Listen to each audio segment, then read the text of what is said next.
You're listening to DecayMag, Horror Entertainment News Podcast. Online source for news, interviews, and trending topics. Good afternoon, everyone. This is Ken R2's founder, DecayMag, and your host for this episode of DecayMag Horror Entertainment News Podcast.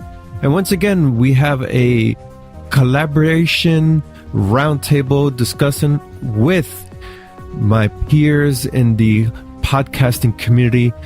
Gentlemen, thank you, and please introduce yourselves, beginning with Everything Horror Podcast.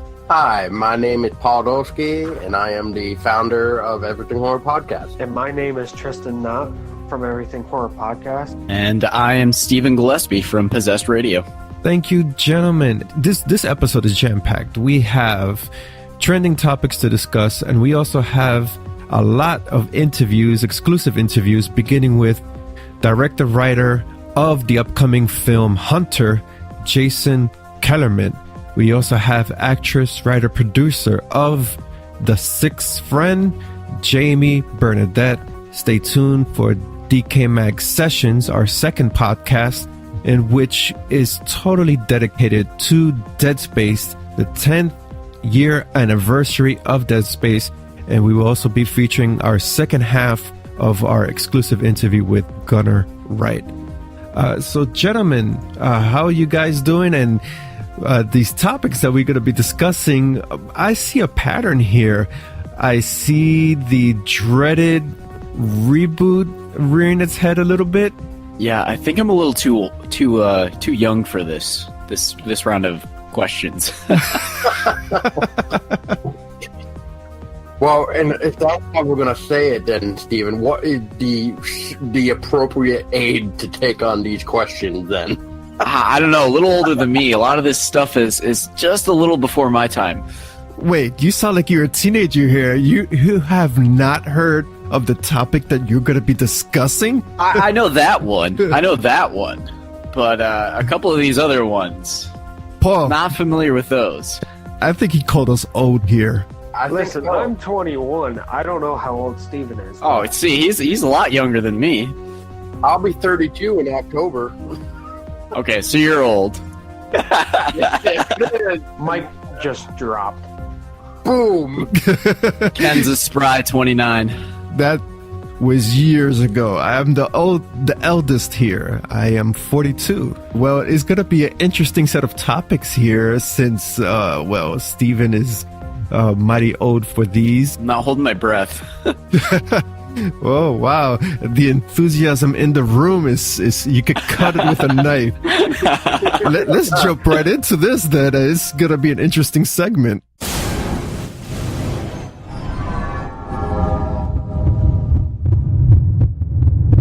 Segment 1 Movie News. Masters of the Universe reboot in development? For those who are young enough to remember the first adaptation from cartoon, daily cartoon that is, not 5 a.m. cartoon, which I just finished hearing during our break by one of my co-hosts here. But no, He-Man was a daily cartoon afternoons as soon as you get home from school at 4 o'clock or 5 o'clock, I believe, p.m. Stephen, p.m., not a.m. Well, it had a film adaptation, and at that time it starred Dolph Lundgren as the half-naked Conan the Barbarian type guy who would fight his nemesis, which is literally a skeleton, but he's a sorcerer. Okay, well, back in the days, it was cool. Looking at it now, you kind of realize, wow, okay, you have a half-naked man riding a giant cat.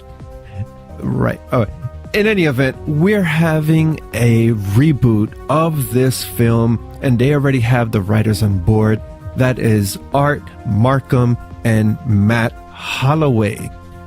So far, it's in pre-production, when what that means essentially is that the film is being discussed at the moment. Nothing solidified yet, except for these dynamic duo of writers who want to be on board. if you haven't heard of Art Markham and Matt Holloway, they usually work together, and they have worked on Iron Man, Transformers The Last Night, Punisher, Warzone, and of course the upcoming latest addition to the Men in Black franchise, Men in Black International. So my opinions on this reboot, okay, let's see with the modern technology what they could do with this film. For those who haven't seen the Dolph Lundgren He-Man version, it was as campy can be, but of course using the source material that you have, which is, as I mentioned, a half-naked Conan the Barbarian riding a giant cat. There's only so much you could do, but they made Warcraft and it looked good. I'm sure it didn't please the Warcraft enthusiast, but it looked okay. Let's see if they could do the same with He-Man. I don't like reboots, but I'm interested to see how this film is going to develop. Yeah, well, when I was a little, when Masters of the Universe was on or whatever was going on with this half-naked man on a cat thing, I mean, I remember seeing it. I just don't ever really remember going into, like, getting grown into it. Like, if it was on, it would be like background noise for me. Like, it wasn't really like my thing, I guess. But I kind of agree with you. I mean, I am curious of how this will be, especially if the Todd Black is going to be on for producing and stuff like that. So it is very interesting, and like you said, I just want to know how they're going to handle this, I guess. I have a lot of comments. First off, I think Paul was just saying you were old, Ken, because he said he wasn't really into it either. I just wanted to throw that out there so that I wasn't the only one. But, yeah, He-Man wasn't really much of a thing when I was younger. I mean, I had seen it before, and is He-Man a Hanna-Barbera character? Or is that something different? This is Mattel, the Mattel line of toy lines. Yeah. Okay. You see, I was a big Johnny Quest guy. I liked those ones when they showed those super early in the morning. Who's that? I wasn't big on He-Man. Johnny Quest. Who's that? What? Hey, baby, you want me to take you down to the beach, baby? Oh my gosh. Are you serious right now? I think you just swapped up characters, Paul.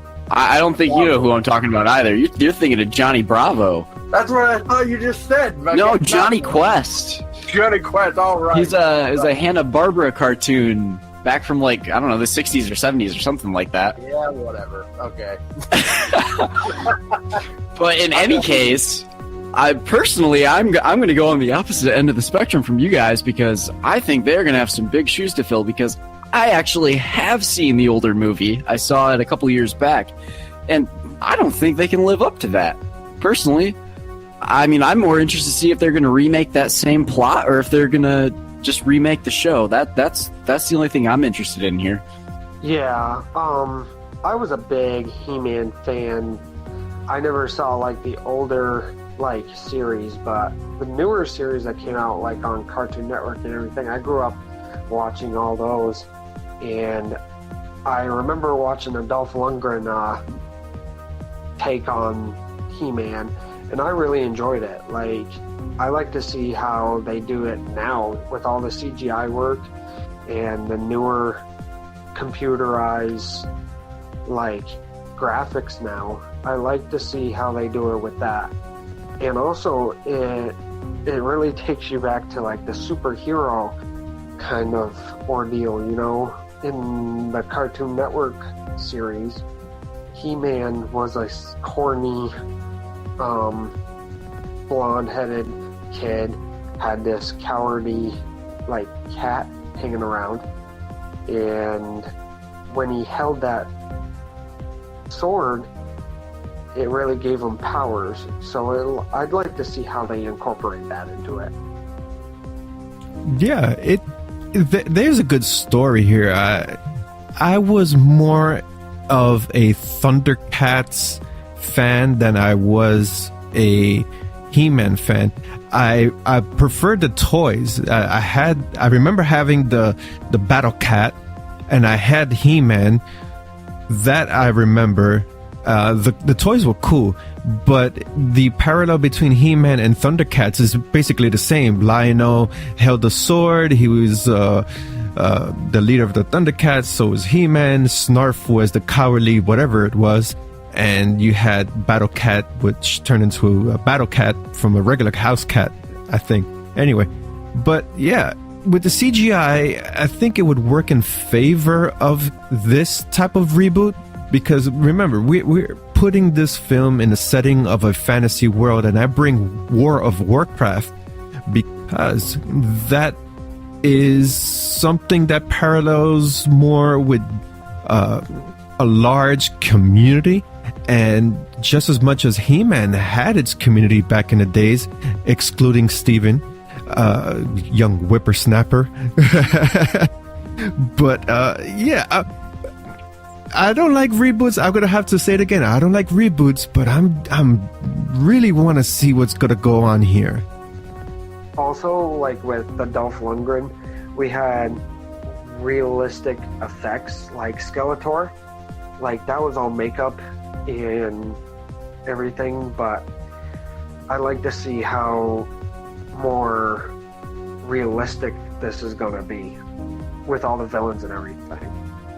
Ken, the only thing I have to say in replying to your previous comments is snarf, snarf. That was a good voice over there. Sounded just like him. If they ever need a voiceover role, you should definitely apply. I'm working on it. I just need to develop a stronger cold, I think. Closing thoughts. We haven't heard from Paul with the closing thoughts for this segment here. He-Man. For a closing thought is, I guess we're gonna have to see what happens if they live up to it. If not, I guess, because what is it? Out with the old, in with the new, or something like that. With this new shit going around, so I guess we're gonna have to wait and see. Right. But if they could make a film from a Ouija board, and I heard that there's talks about making Monopoly into a film. And Barbie is going to be turned. Is going to be a film. Barbie is going to be turned into a film as well. Let's see what they're going to do with He-Man, because you have better story with He-Man than you do with Monopoly and Barbie. What the? How you going to work? Barbie doesn't even have an animated series. Like, what the hell? Where does she come from? Maybe she killed Ken. I'm more interested on this Monopoly film now. Same here. Well, look what happened with Ouija. I think that was the first move into a game board as a film, and the first one was so terrible that they rushed to make a sequel / prequel, and the sequel looked much better than the first one. It was well thought out. Hopefully they'll do the same with He-Man. They'll think it out, get a good plot. You got a couple of good writers with peppered success here, because as a Punisher fan, that Warzone was so campy. It looks straight out of the discount box at Walmart. It was terrible. But on the flip side, Men in Black International and Iron Man they look good. Plus, also, we've seen a lot of old cartoons getting made into real life action movies. It didn't lure me, I'll tell you that. I prefer make a movie about make a movie about Thundercats. I've been dying to see that. That's something I'll pay money for. IMAX too. Make it an anime, computer CGI all around. No actors. And Disney, if you're listening, forget about the Boba Fett fans. Make a Bosk movie. That's what I want to see. Ghostbusters 3 in development. So yeah, we got this upcoming new film where it's Ghostbusters 3, or is it another reboot? There's a lot of things going on with this that seems to be being either rumored or getting told that it's not, and who the hell knows what really being said about this. But anyway, moving on. So this new Ghostbusters film has been resurrected by Jason Reitman, which is also the son of the father of Ivan Reitman, which is the director of the original Ghostbusters. Just to clarify that. So now we got the father-son going on here. Kind of like, if you remember, probably being told about the upcoming prequel or sequel. I want to say prequel to George Romero's Night of the Living Dead, where his son is coming back to film his version of his father's take of the undead. But going back now to Ghostbusters. So as far as we know for Ghostbusters 3, that the film will be set in the original universe.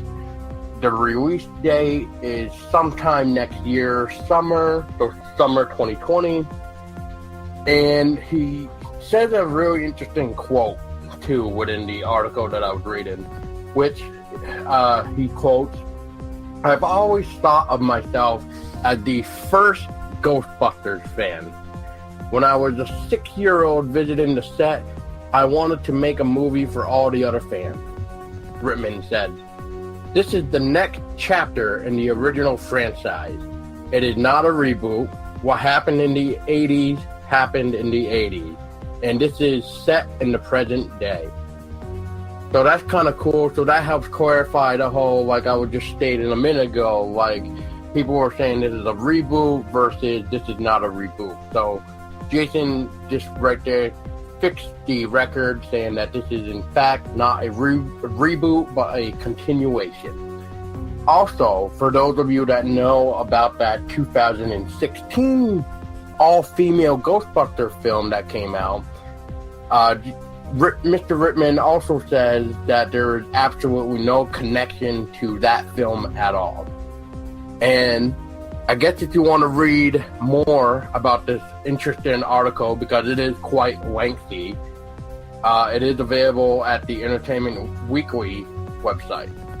You know, I think we haven't had a sequel in 30 years except for some cartoons, and we had a rough reboot. And I briefly played the Wii game. That was kind of fun for a bit. But I want to know why now. Like, why 3 decades can go by and now we get this sequel. And the reboot itself, which I know was different casting, it didn't really have that much success. At least when you compare it to the original 2 films. So unless they're saying that this is simply due to casting with this reboot, I don't know. I feel like maybe this has kind of outlived its presence with current audiences. I guess we'd have to see what people really thought. I don't know too many people who, with exception of people who just want to see the original cast, that said, you know, I hate this movie because there's women in it or a different cast in it. I really think that maybe this has kind of been a sign that who knows if this is going to take off, I guess, is what I'm really going after here. I mean, this is 3 years out from what had just come out already. The original actors, are they all showing up for this? What do you guys think? It's going to be kind of weird seeing an installment of like the original storyline. And, you know, we just got all that new reboot with all the women in it. And now we're getting a Ghostbusters 3 out of the same storyline as the old ones. And the original cast isn't around anymore.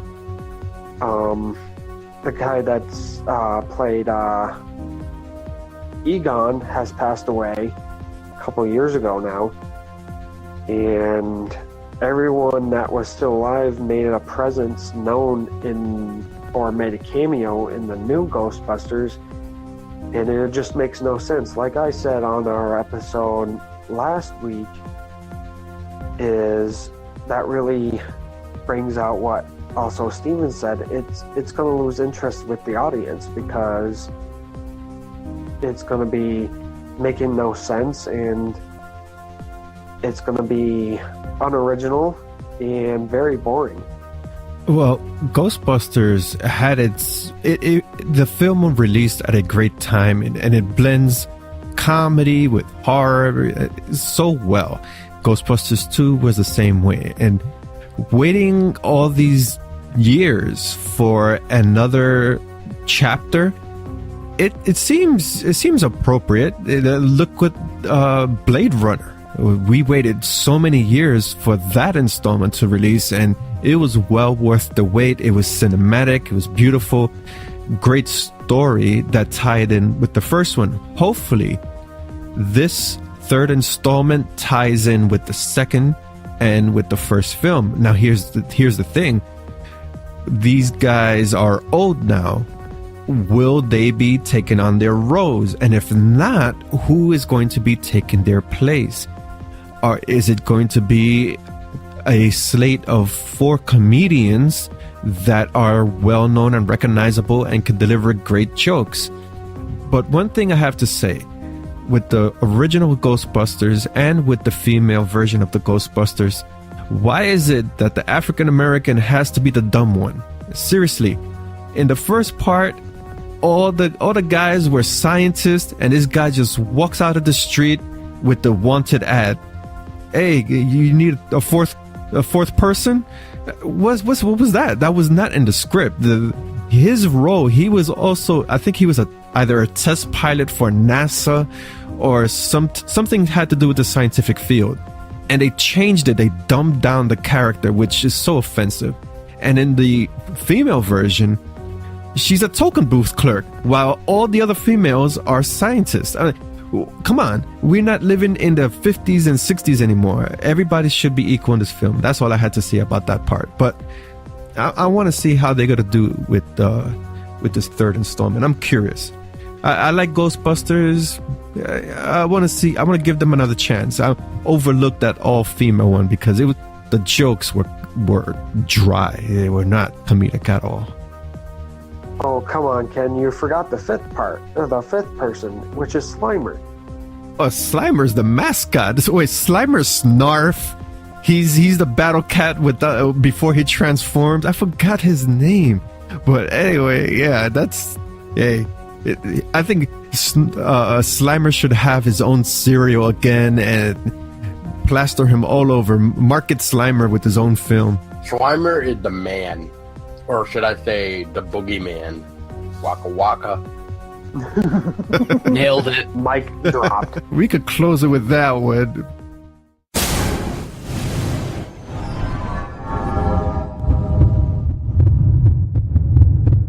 Exclusive interview.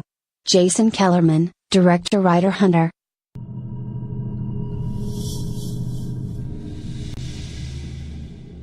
You know that there were over 700 murders last year in Chicago?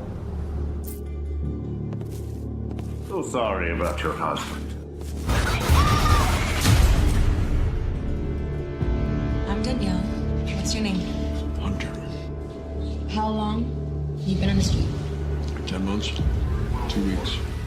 5 days. Our first interview for this podcast episode is filmmaker Jason Kellerman. Jason Kellerman just completed his feature film, his debut feature film titled Hunter, which is now in circulation in the film festival circuit, where it is earning critical acclaim and awards. Jason Kellerman, in 2013, he completed writing and fundraising for his first independent feature film, Hunter, and it was filmed and produced in 2014. Jason Kellerman also has acting credits on ABC's Betrayal and hosts the popular web series titled The Chicago View. In this interview, we delve on many topics, one being, of course, his upcoming film Hunter, which is slated for release for public consumption in 2019. We also be discussing independent horror filmmaking, and of course, filmmaking on a budget. So without further ado, here is my interview with filmmaker Jason Kellerman. Let's start with an origin story, a little bit about yourself and how you got your start in film production. Absolutely, man. So I went to school at Northwestern, and while I was there, I studied theatrical and film performance as an actor, as well as screenwriting. In a lot of classes in the creative writing for the media program there. Studied under Brett Neveu, who's a writer who writes a lot of stuff that gets put up in the Goodman. It's pretty well known now. And Catherine Falls, who also has written for several different TV shows. And so, yeah, I mean, those experiences in college kind of got me going on it. And to be honest, I wrote some things that were produced by friends who were producing film. I ended up on a couple sets and just kind of caught the bug. I mean, there's something about the rhythm of a film set, and especially as a writer, coming to this as a writer, like envisioning something in your head and then seeing some version of that be enacted by teams of like between 5 and 150 people is just no end of thrilling. So, I'm hooked now, but that's kind of where I came from. It's interesting to see that you have moved on from theater into film. In my opinion, I think theater is much, much more challenging because you have the live audience in front of you and your performances have to be spot on, perhaps on a daily basis, on Broadway or off Broadway. When you're on film, at least you have that leeway. Okay, if you make a mistake, the director can say cut. Yeah, that's very true. And I think that's something that people say a lot, and in large part is true. I think in film, as an actor, I'd say the challenges are different. The nice thing about theater is that you do usually get a nice long rehearsal period where you can really find a groove, develop relationships with these people, and by the time you have to hit your heavy emotional moments, the things that you're either really truly emotionally involved in, and so read is true to the people watching them or not, you're usually not like going from 0 to 60 just from a cold stop. It's like you've had an hour worth of play to kind of get there and get into it and really start to believe it and relax into it. And that's the benefit, I think, honestly, like as someone who does a lot of classical work on stage, I do a lot of Shakespeare. Just because A, the writing's good, B, there's lots of fights and that's fun too, Right. I like the challenge of the language. It's one thing to, again, like be playing a big hefty role and get 2/3 of the way through and someone who you love has just died and you have all this history with them, you just had these scenes with them and then there they are on stage and you can really let yourself believe it. It is another thing to be on a film set and have been sitting around chatting with costume and makeup for 4 hours while they set up lights and then have to walk on and hit that. And you get a couple tries, but ultimately, if you go beyond 3 or 4 takes, you're starting to waste time and money, So like it's just it's a different challenge. I'd say that like it's almost like film is more of sprints and theater is more of almost an endurance run, if that makes sense. Yeah, that's a good analogy right there. I got it. Most filmmakers, when they first start out, they dabble in a couple of short films, throw it on the film festival circuits.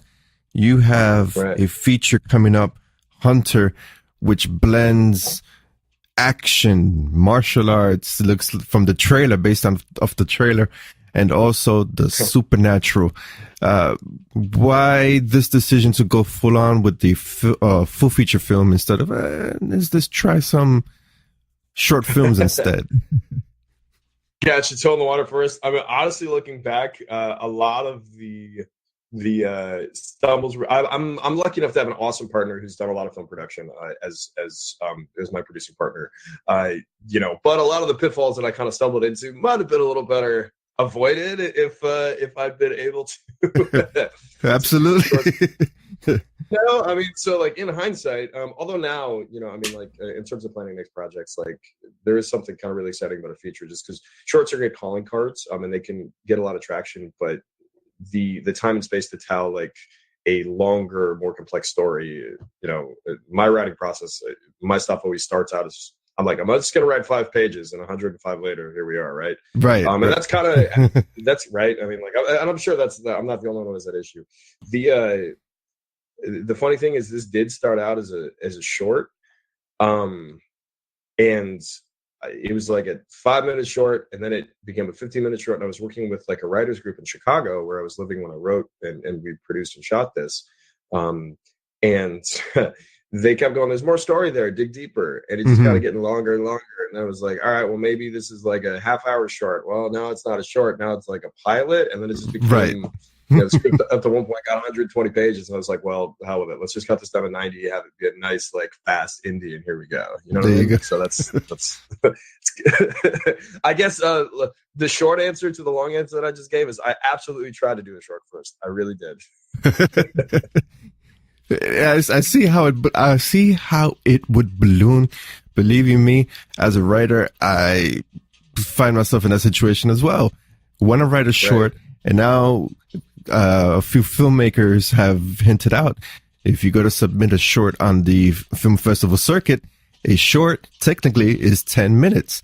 Like, okay, so now I have this 15-minute page, and I got to condense it to 10 minutes. So I know what you're talking about. Right. Yeah. No, I feel your pain, man. I really do. That in there is the challenge when you have, as a writer, of course, you could fill tons of pages with content, but as a writer, when you have to condense a large story in 10 pages, which is equal to 10 minutes for those who didn't know, it becomes a quite challenging, because what do you sacrifice? Do you sacrifice the story of the character? Do you sacrifice the plot?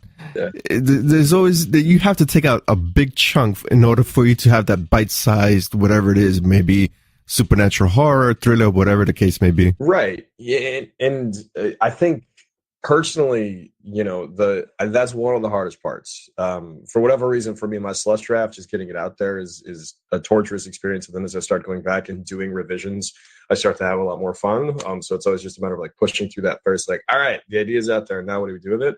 But when you get down to the point where you're like, I love everything here, but what is absolutely necessary to the point where, you know, for the amount of money that I'm going to be able to raise to make this thing happen, you know, I'm not trying to shoot 120 pages and cut it down to 90 in the editing room. Like, I'm a big fan of like, well, you know, you can, the dangerous phrase, like, let's fix it in post, that everybody jokes about in a scary way on set all the time because they know it's a bad thing to say. Right. The one thing you can't fix in post, I think, is a script. Like, you can try, you know, and there's certainly a lot of really talented editors who can figure out fixes, but, you know, the hardest part is being like, okay, what is absolutely necessary to this story, and what can I leave on the floor, even if I really love it? Right. And then hopefully one day I'll write for TV, so I have 15 hours to tell the story as opposed to 90 minutes. Well, in a way, the film that you have out, that's going to be out soon, Hunter, that plays well as a very intricate, let's say, web series, because there's so much elements that could go and foster different avenues into different, whatever the case may be, whether it's from the antagonist point of view or from the protagonist himself. Oh, thanks so much, man. Yeah. Well, it is definitely very much an origin story. You know, I don't want to give too much away, just because the specifics of the supernatural elements are kind of a big reveal, and I don't necessarily want to say too much in that regard. So for everybody listening or reading the digest of this, you're gonna have to watch to find out for yourself. But it is meant to be kind of a new take on an old, pretty familiar genre, and an origin story of kind of like a new version of characters that are well known and well loved in terms of that genre. I think that's pretty safe to say. So yeah, our ideal scenario, you know, would be either to make more of these in film form or some kind of serialization, and we'll just kind of have to see how it goes. So far, we've been pretty well received. You know, we did pretty well on the festival circuit, and we're excited to release and kind of see how that goes. And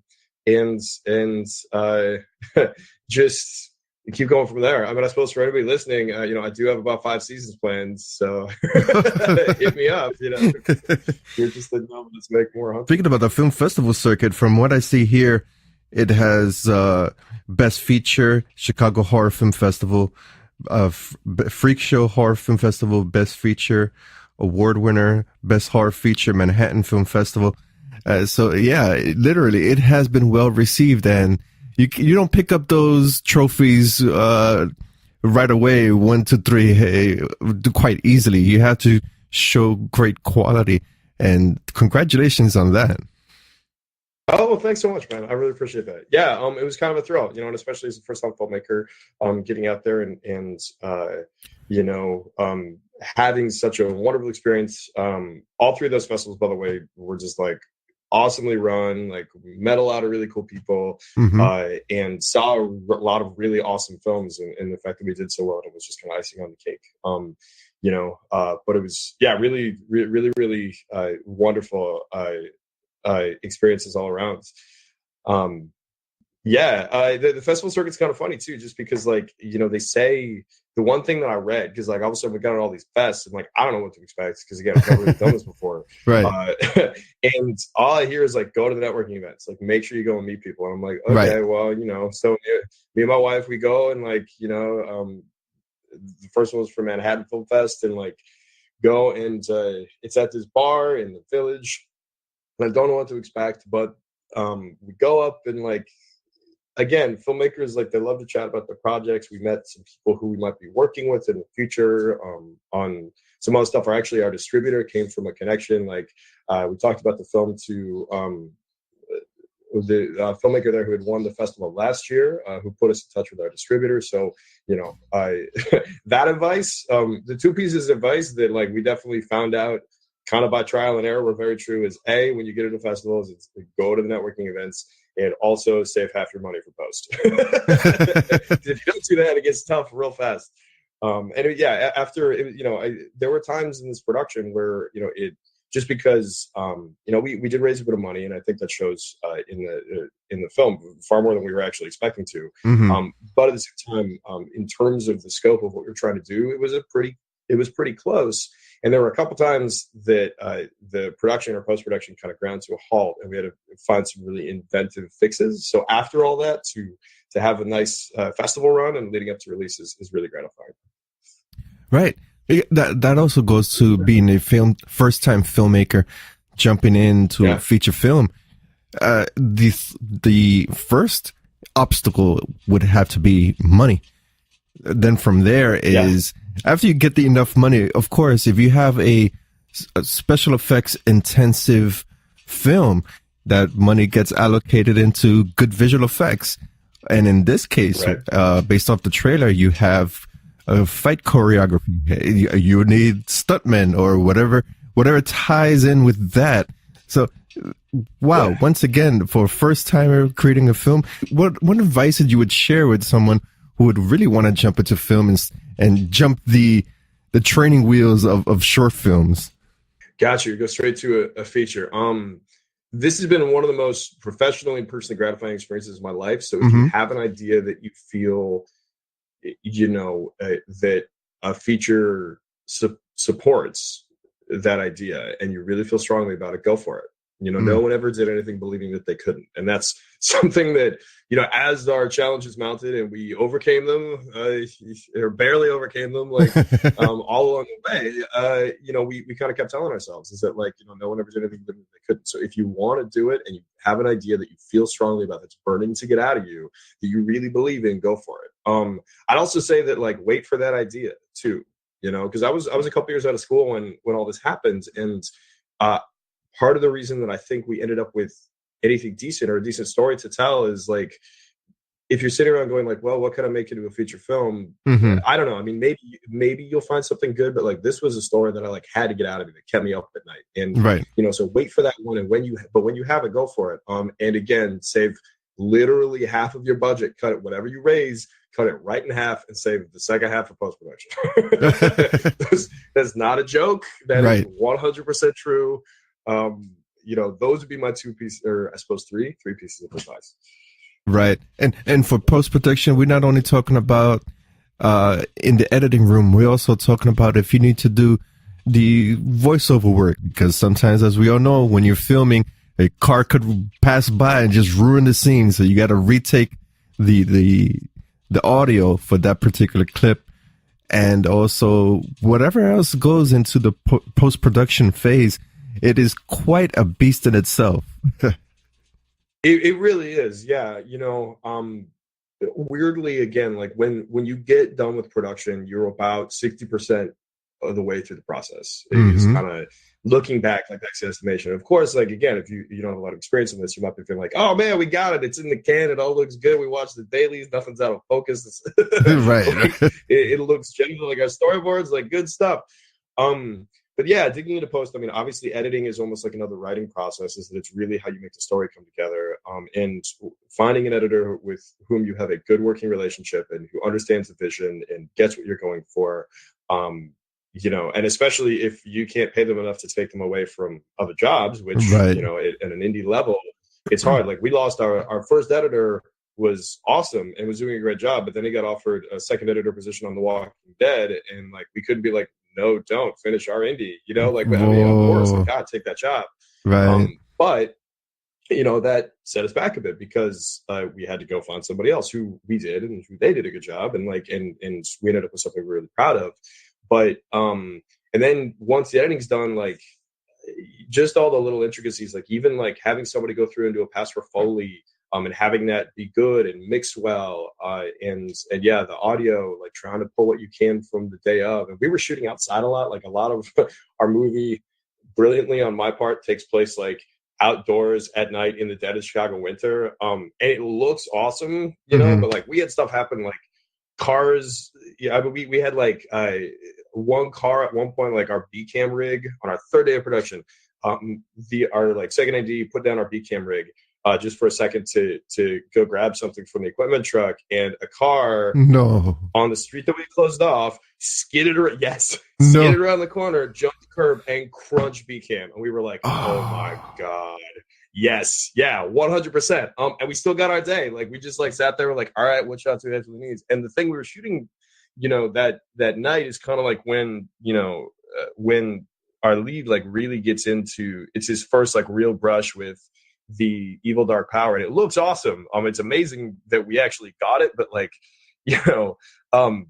because of the challenges of filming outdoors, like, our post-production process had to, and we had to coordinate really well, right? Just because if you only have one option for a shot, even if that shot looks really good, if the timing's off slightly, and you have to adjust that by adjusting the timing of something that's happening off screen in Foley, or off screen in terms of like how you're cutting the dialogue, like all of those parts have to talk and work together really well, which, can extend the process or make it really expensive.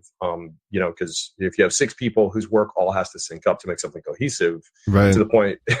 and then the funny part about the post-production guys is they all talk this way, is that if they do their job, nobody thinks about it. Like that's the worst part, is that like, oh man, we spent a week getting this particular scene to sound right, and no one will ever notice it because hopefully they're too involved in the story, right? That's the goal. So right. Anyway, yeah. And one thing that you mentioned when you were diving into the film festival circuit and picking up the networking aspect, because in the indie horror scene, that's as much of value than the money in the pocket itself, and that is networking. Oh, absolutely, man. So I live in New York now. My wife and I made the call that just we moved out to New York just to pursue some career opportunities out here that have worked out pretty well. And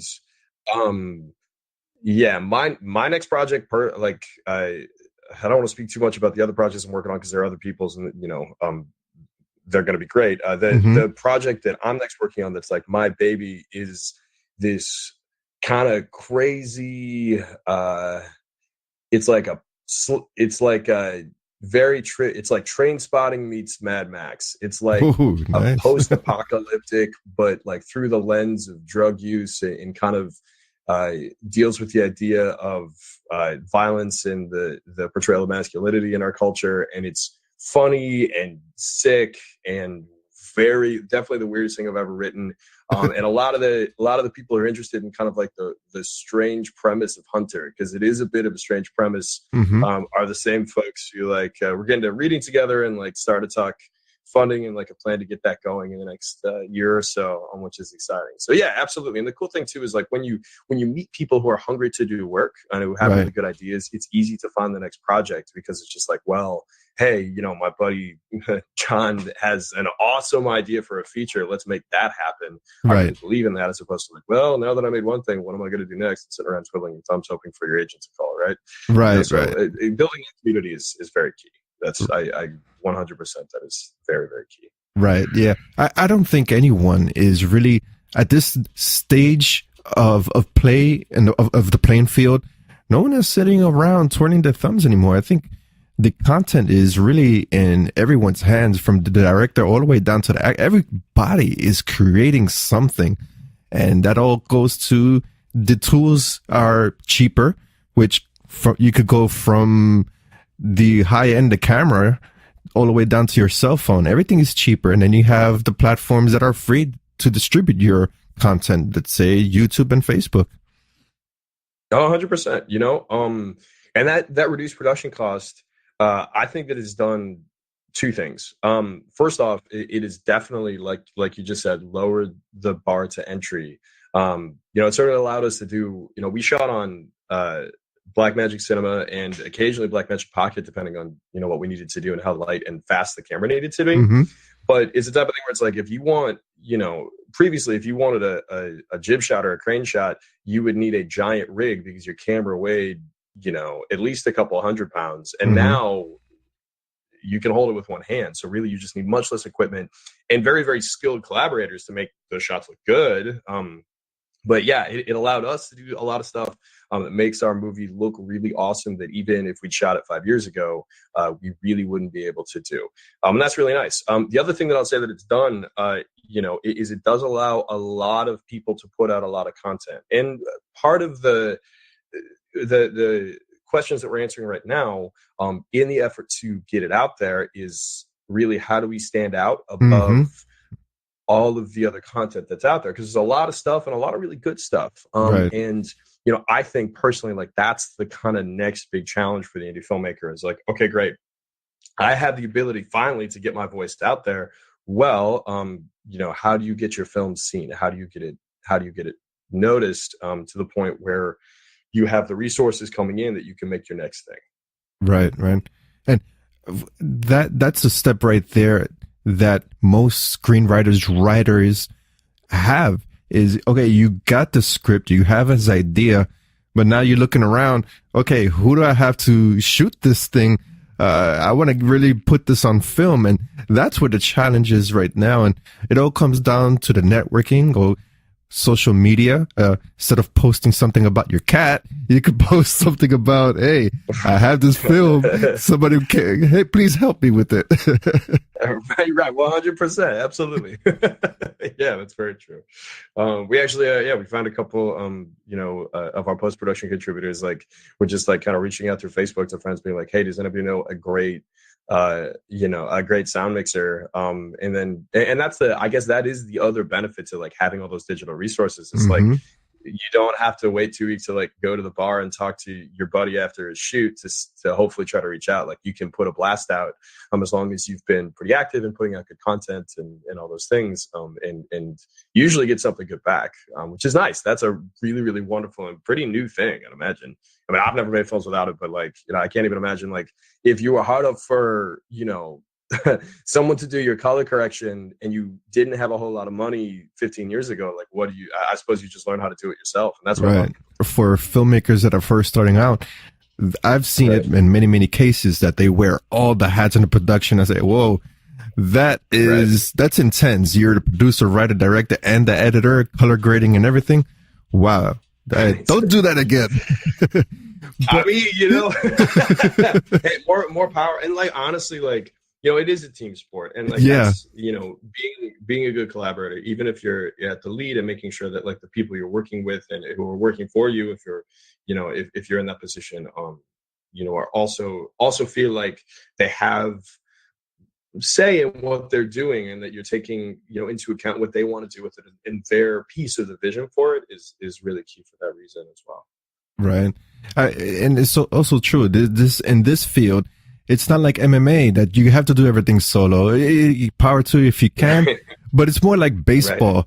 And that's a perfect analogy because everybody has an input and something that you may not see, a member of your team could see and really make the project look and feel better. 100%. Yeah. Like there's so many times on set, and that's the thing too, is granted, I mean, like my experience has been whatever on a couple of TV sets as an actor at this point, but generally in film, it's been indie of various levels. And the best people that I know to work with are the people I kind of aspire to be and really respecting, or really well respected by the people they know, or the people who are, you got to be nice to the grip and the gaffer and the PAs, man, because there's so many times where, you'll set up a shot, you'll be ready to go, you have enough time to get one or two more, and, somebody who is pretty low down on the totem pole will spot something in the frame that would have been a major issue or continuity error. It would have cost you $1,000 to paint out it with VFX or something, right? And save the day. And yeah, I mean, it is 100% a team sport. And the more, as much as it's kind of scary too, especially if you're protective of your idea, the more that you can approach it as a team sport, and I speak from a lot of experience here, the easier your process and more fulfilling in the end your process will be. Okay. Yeah, absolutely. And one thing, right, there are members of the audience that have a keen eye and continuity, especially in horror. Yeah, that is key. You cannot you cannot have a purple tie in one scene and an orange tie in another. Nope, we'll pick up on that. No. Well, yeah, you will notice that's what your IMDb, the top, or the Amazon, the top review will be tie continuity. Watch out, guys. And it's funny too, because that's the thing I love about horror, man. Is that growing up, I was always I would find not just one thing, but usually one thing at a time that I was just obsessed with and watch it forever for a couple of weeks or a month and just pick it apart, Mm-hmm. So I'm my favorite movies, there will be a period of time where I watch them 15 times in a row. And I know that sounds kind of crazy and obsessive, but I feel to a certain extent, especially horror, the whole cult following thing, there's no shame in that in terms of horror film fans. If you love something, you love it, right? So as I talked to the director, and we have, of course, you're watching your own work, you see little cracks in it, and it's well, if other people notice that means they've watched it 6 times, and that means we've won. We've won right. them over. They love our film. If they're noticing the small stuff. Yeah, obviously our tie continuity is on point. I just want to say that. That is so true. The horror community is there. The film Hunter is going to be releasing, and you're going to get the good and the bad reviews from the horror community. But overall, despite the negative and or positive feedback, it is going to be a part of the community. And 5 years down the road, somebody's going to, hey, wow, yeah, I remember this first film from Jason. Wow, look what he's doing now. Yeah, I'm going to follow him. And you just build that community with your first entrant into the genre. Well, Ken, I sure hope so, man. I hope that's the way that it goes. That's our dream, and we're tracking pretty well. Our publicity efforts are going pretty well so far, including this. It's so good to jump on the phone with you, but we're really excited to release on digital platforms February 12th. Oh, great! Looking forward to that. And I know most of the questions have been on the film production, but from a writer's point of view, curious. For Hunter, most films I see, there has been a shift right now compared to films of yesteryear that we have the slasher and we had the exploitation era. Now I see filmmakers, especially with Hunter, it's more character driven, and you have a interesting protagonist here, the mystery man, writing a story around someone like this. How important was it to really push that forward? Well, so first of all, thank you so much, and I hope that after you see the film, that's still what you think, because that's definitely what what I was going for in terms of the writing. And the thought process there is that I think it comes back down to there's so much content out there. Right. Is it like, if we wanted to do a film with awesome fights, well, I can guarantee you that if that's what somebody's looking for, they can go find whatever we can do, but the cost 10 times as much, and maybe it doesn't look 10 times as good, but like, definitely looks, if that's what they're looking for, is just kind of like a big spectacle piece, they can. I'm also, and I think this came from my theatrical background, is that like we talk about heightened moments, right? So in theater, there are moments that the language or the character actions kind of departs from what we would consider normal human behavior. And in my experience, that kind of goes one or two ways. Is that either you've earned it, which means that you've built up, it makes sense in the story. You've built up the emotional stakes, and you're on track to the point where like that break actually becomes this almost like epiphany moment. And it's really beautiful and really effective, and really kind of draws a lot of meaning out of quite often really simple elements. And I know that's really abstract, but like the way that relates to film is like when we talk about violence and when we talk about like the blood and guts and the gore, which we definitely have, I always think that like the difference between something that feels gratuitous and something that where that stuff is actually as effective as it can be is how you've built to it. So like, if you see a character being chased by, whatever your big bad guy is, if you know that character and care about that character and like have lived with that character through ups and downs and seen them try and seen them fail and they feel familiar to you, right? As opposed to, then obviously that your big kind of showy sequence is going to land a lot harder. So like there was, especially, in the cut, like we struggled really hard to make sure that we did not shortchange those elements. And we really do think that those relationships between the characters and the characters themselves are really the core of the film. Everything else that happens, the iterations and the fights and the big chase sequences over like bridges in Chicago with cop cars and all kinds of crazy stuff that we get into, which, looks really awesome. None of that would mean anything on its own. Like you have to have that strong base of character to know why that's important and why you should care about it. And that's really kind of we defended that very fiercely throughout the process. That is so important to have not only the protagonist that has relatable weaknesses and human-like qualities, but also from the antagonists themselves. Why are they doing what they're doing? And if they have a justified reason that relates to, let's say, something that they feel that is good, but they just have it twisted in the way and it comes out in evil, that would relate to audience because they'll say, hey, I want this guy to him because he has a good moral point of view, but he's just going about it the wrong way. Well, 100%. Yeah, absolutely. No, that is very, very true.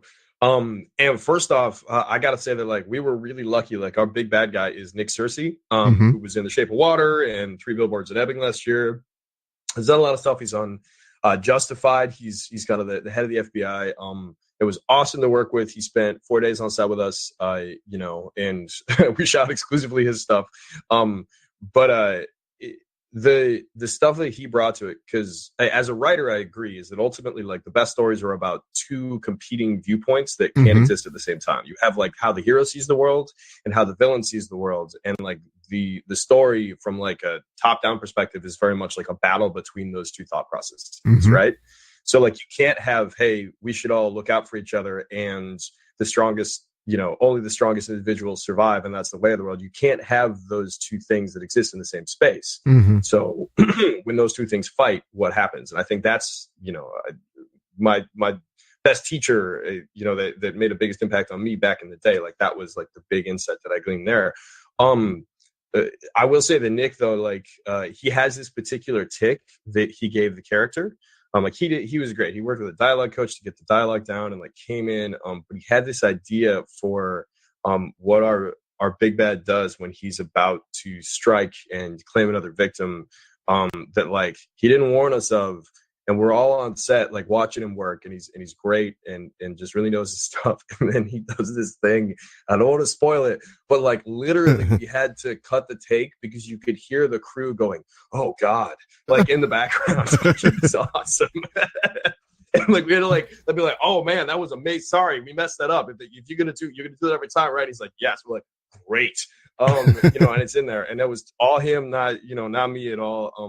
But that specificity in terms of characterization, I think, is what makes you care about, as well as understanding their viewpoint. Like you said, is what makes you care about all the characters, including the villain, which is, the story's only as good as the villain. So right, and for horror cinema, there is, I think, 80% of all horror content, it's really about the villain. If you come to look at it, from classic monsters all the way down to the 70s, and a few films that have popped up now are really emphasizing the character, as I had mentioned. I'm always rooting for the antagonist. For some weird reason, I want the antagonist to come out winning, despite his moral code. But it's just right. Yeah, you want the bad guy to win for once. You're a true horror fan, man. I love it. That's awesome. Absolutely. Wow. Closing questions for the interview. The first, please provide open platform. Just pitch the film Hunter, social media if it has, and when will it be coming out, so on and so forth. Absolutely. So you can find more information about the film at www.hunterfilmchicago.com. We're very proud of our Chicago roots. Completely conceived, written, shot, finished, all of it in Chicago with Chicago talents, as a testament to what they can do. Our log line is haunted by demons, real and imagined. A young homeless man grapples with the brutal cold of a Chicago winter and the brutal truth of the supernatural figures that brutally slaughtered his family. He must find a way to rise above playing the victim and become the hunter. We're at Hunter Van Elsen on Twitter, at Hunter the Film on Instagram. All that's linkable through our website. The website does have the full-length trailer, by the way, which we're pretty excited about. It looks pretty good. Mm-hmm. But yeah, come check us out. If you're a fan of serial killers, kind of like murder, cults, supernatural, like MMA, there's a lot of stuff in there. We try to be pretty cross genre, so I think you'll really like it a lot. So we'd love to hear what you think. We touched on the inspirational aspect for those filmmakers starting out, delving into their first film being a feature. But another aspect of it is, for many indie filmmakers, is the money aspect. So what, from your point of view, your experience, can you suggest or give advices for to raise that money? And if money is really a problem and you can't raise it, how would you go by getting your project off the ground? Absolutely. Great question. So we got really lucky. The first thing I'd say that, what I did, at least, and every path is different. That's the wonderful and the kind of tough part about this industry, is that there's no one way to do it. There's just things that have worked for different people. So if this is useful, and I hope it is to anybody listening, then, that's great. So what I did is I took the script once I felt pretty good about it, and built up some awards. So I put it and submitted through Film Freeway to various screenwriting competitions, and got kind of other people to say, hey, this is a good idea too, besides just me. I brought on my business partner, who's Morgan Island, who's the other executive producer on the project, who works for Disney out in California now. And he thought it was a good idea. This was back before any of that, really. So we both kind of just wanted to dive into this. So got collaborators. We put together an initial public offering, so an IPO to get private equity capital. We spent about 6 months trying to fundraise, just through Indiegogo and online, and some people have had a lot of success with that. Right. And I'm not saying don't do that. That wasn't our experience. We raised a couple $1,000 to kind of get things started, but in terms of raising the bulk of what we needed for to kind of max out our SAG ULB budget, it wasn't necessarily something that looked like it was going to work for us. And so we put together a packet that essentially said, hey, and there's a lot of legality to this. We consulted with an entertainment lawyer, and you should do that as well if you're going to go this route. They essentially look, most indie films don't make back their money. Here's why we think ours will. Here's all our storyboards. Here's the people we have attached.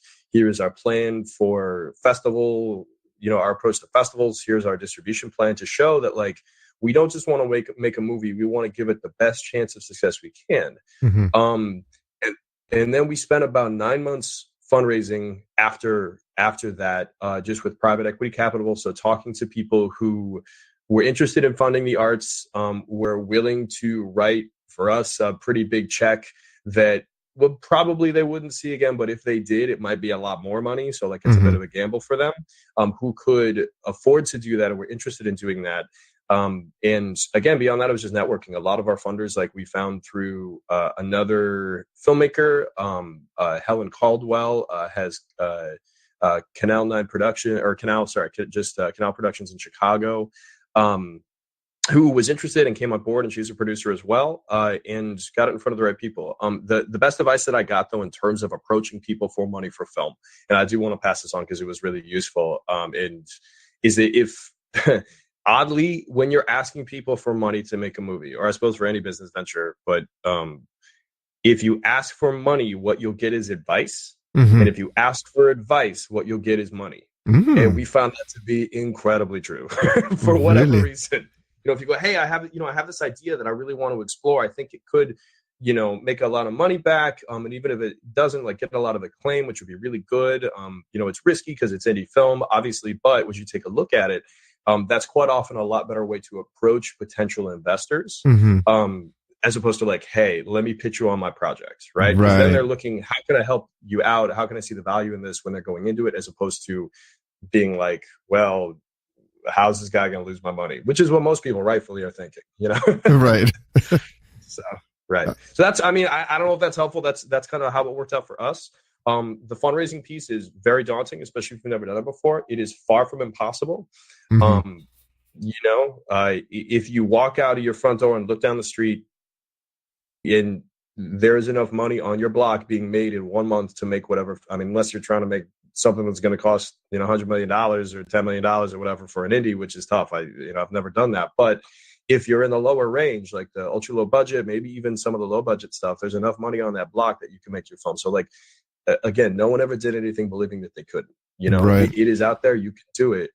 Just don't let the world saying no. Don't let the first 10 no's keep you from the 11th yes, is what I would say. That is so true. And to touch up on what you had mentioned about you walking out, hey, as a New Yorker myself, I see Starbucks in every corner. So if you got to pay $10 for your latte, that $10 could go in your pocket to go into your film. There you go. Yeah, that's 100% true. Yeah, no, and do be prepared, to put your own cash in. And that's also the funny thing about that is a lot of it is if you can show hey, I've saved and I believe in this project to put my own money forward, that also goes a pretty far way to when you're talking to other people, they're like, well, do you have skin in the game? And if your answer is yes, that lends you a lot of credibility right now, So you're right about that. Absolutely. Hey, I'm looking for the idea for your next film, the post-apocalyptic. If it's set against the backdrop of Manhattan, hey, there is so many awesome places that look post-apocalyptic. Venture to Chinatown. I was there the other day and said, wow, this alleyway looks creepy. This could be a good backdrop right here. Right? In the rain, looks like you're like, man, what is this, Blade Runner? This is awesome. Yeah, man, Manhattan is beautiful. We've only been here. Have you lived in Manhattan for a long time, man? Are you from here? Yeah, I've been here, born and raised. Well, we're from the Bronx, but born and raised, Manhattan. And not only that, people say, hey, LA is the place to be to make movies. In my opinion, I think New York is, because you have just as much resource here, especially gaining the talent, the actors to portray any roles. There's so many, everything from Craigslist to networks online, portfolios that you can check out, and it's free, and you could get some amazing talent. Oh, absolutely. Yeah. The city is just, especially with actors, and frankly, post-production and people, it's just swimming with talented people. And the nice thing is because everybody's so busy here, you'll quite often, especially if it's through a friend or something, be able to get somebody who, I just had a buddy who made a short that was, he shot it in 3 days. And it was one of the guys from The Sopranos was on it, and it's doing really well. And it looks really great. It's a great short film. But if he had not been in New York and like hadn't met the guy that knows the guy that knows the guy, right? Like, there's just everybody's so tightly packed here. There's so much collisions that I'm finding it like a really wonderful thing that it's easy to kind of like really get to know the community here. That's what it's all about, right? Well, all the best, yeah. and hopefully we bump into each other on the streets of Manhattan, because even though it's a big place, it's very close knit, and especially when you're on rush hour on the subway, much tighter, close knit.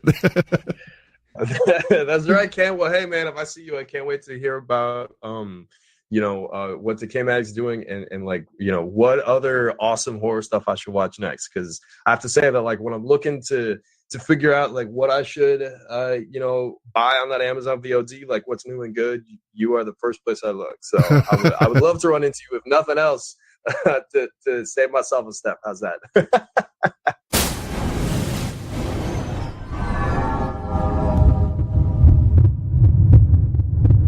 Is a Mortal Kombat animated film in development?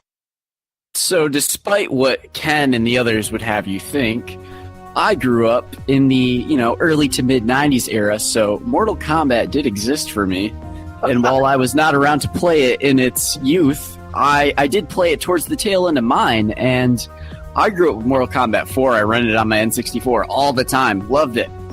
But it seems now we have an animated movie on the way, and with the recent hype surrounding Mortal Kombat 11 being teased, and we've got all these different rumors happening. Warner Brothers is working on the series. They've got the rights to this franchise since Midway Games died.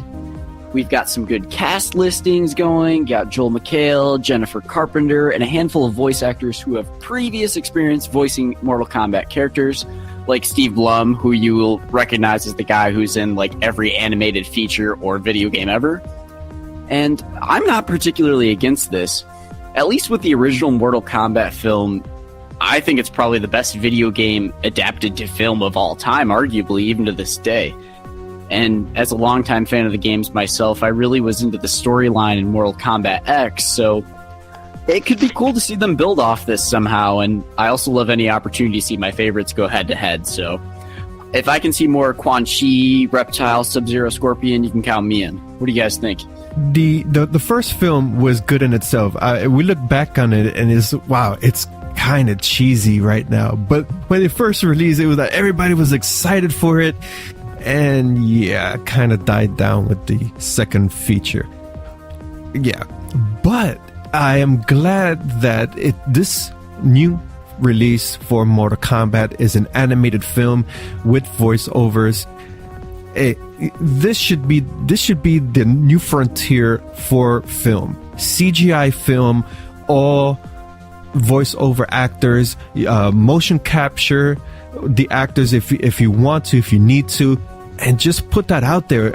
Japan and the Asian market are so ahead of us with these type of films.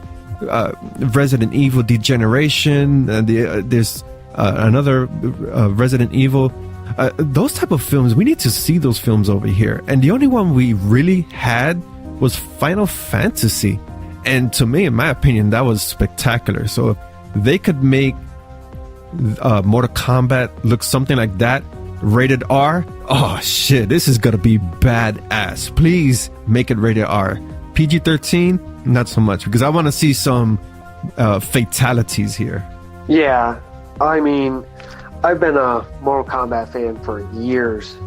I played Mortal Kombat 2, Mortal Kombat 3, never played the fourth one, but I played them all from after the fourth one to Mortal Kombat 10, and I've even have the 2 original films. And with this animated film coming out, I like to see some anime features to it. And they're coming out with Mortal Kombat 11, and supposedly Ronda Rousey is going to be playing the voice actor for Sonya. And I would like her to play as Sonya in this film, because I think she could pull it off like crazy.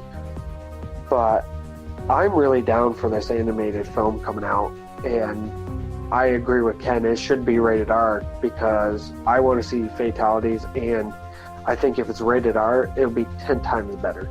Well, Steven, you had Mortal Kombat on what system again? My N64. That's right. So I first played Mortal Kombat back when it was on Sega goddamn Genesis. If anybody remembers that. So That was my first system, actually. It's Sonic 2 for life. Hell yeah. But yeah, no, that was the first time I did Mortal Kombat, and I used to always play, I think it was number 2 or 3 the most. I honestly don't remember unless I thought of lineup again, but all I remember is I was always Smoke or Scorpion or Sub-Zero. And, you know, when I heard about this, it kind of gave me that childhood flashback when they used to have Mortal Kombat on TV at the old cartoon show. So, of course, I would always jump on for the TV show when it came on. But, I mean, for something like this, I mean, what is this, Mortal Kombat 11 now? I mean, how this is like another one. How much more can we drag that one out to? Kind of like some of the next topics we're going to be discussing too. Ugh. But, you know, I kind of do agree with Ken. I kind of hope this is going to be like a rated R type of film, because then we can really see some awesome fatalities. You know, I think that's where we get into some tricky areas with the whole when are there too many sequels, and is there a difference between video games and movies? Because you can see 10,000 people at any given moment complaining online that they can't get a 13th Friday the 13th, but when you throw another Mortal Kombat game in there, who knows? Some people are for it, some people aren't, some people are indifferent, you know?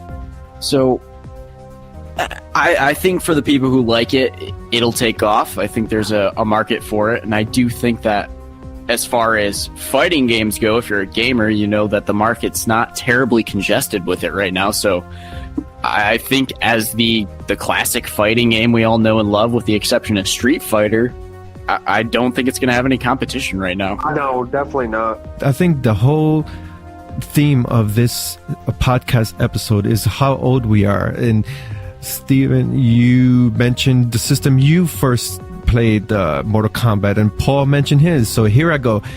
I first played Mortal Kombat on the arcades, putting on a quarter and playing this arcades, playing hooky from school, going to 42nd Street, which was the only arcade hall, and just hide yourself in the hoodie so that the way the cops don't escort you out and have to, you know, have your parents called. And yeah, so there you go. Arcades. Yeah. That's the guy. Don't let Ken fool you. He was using a stick and a hoop.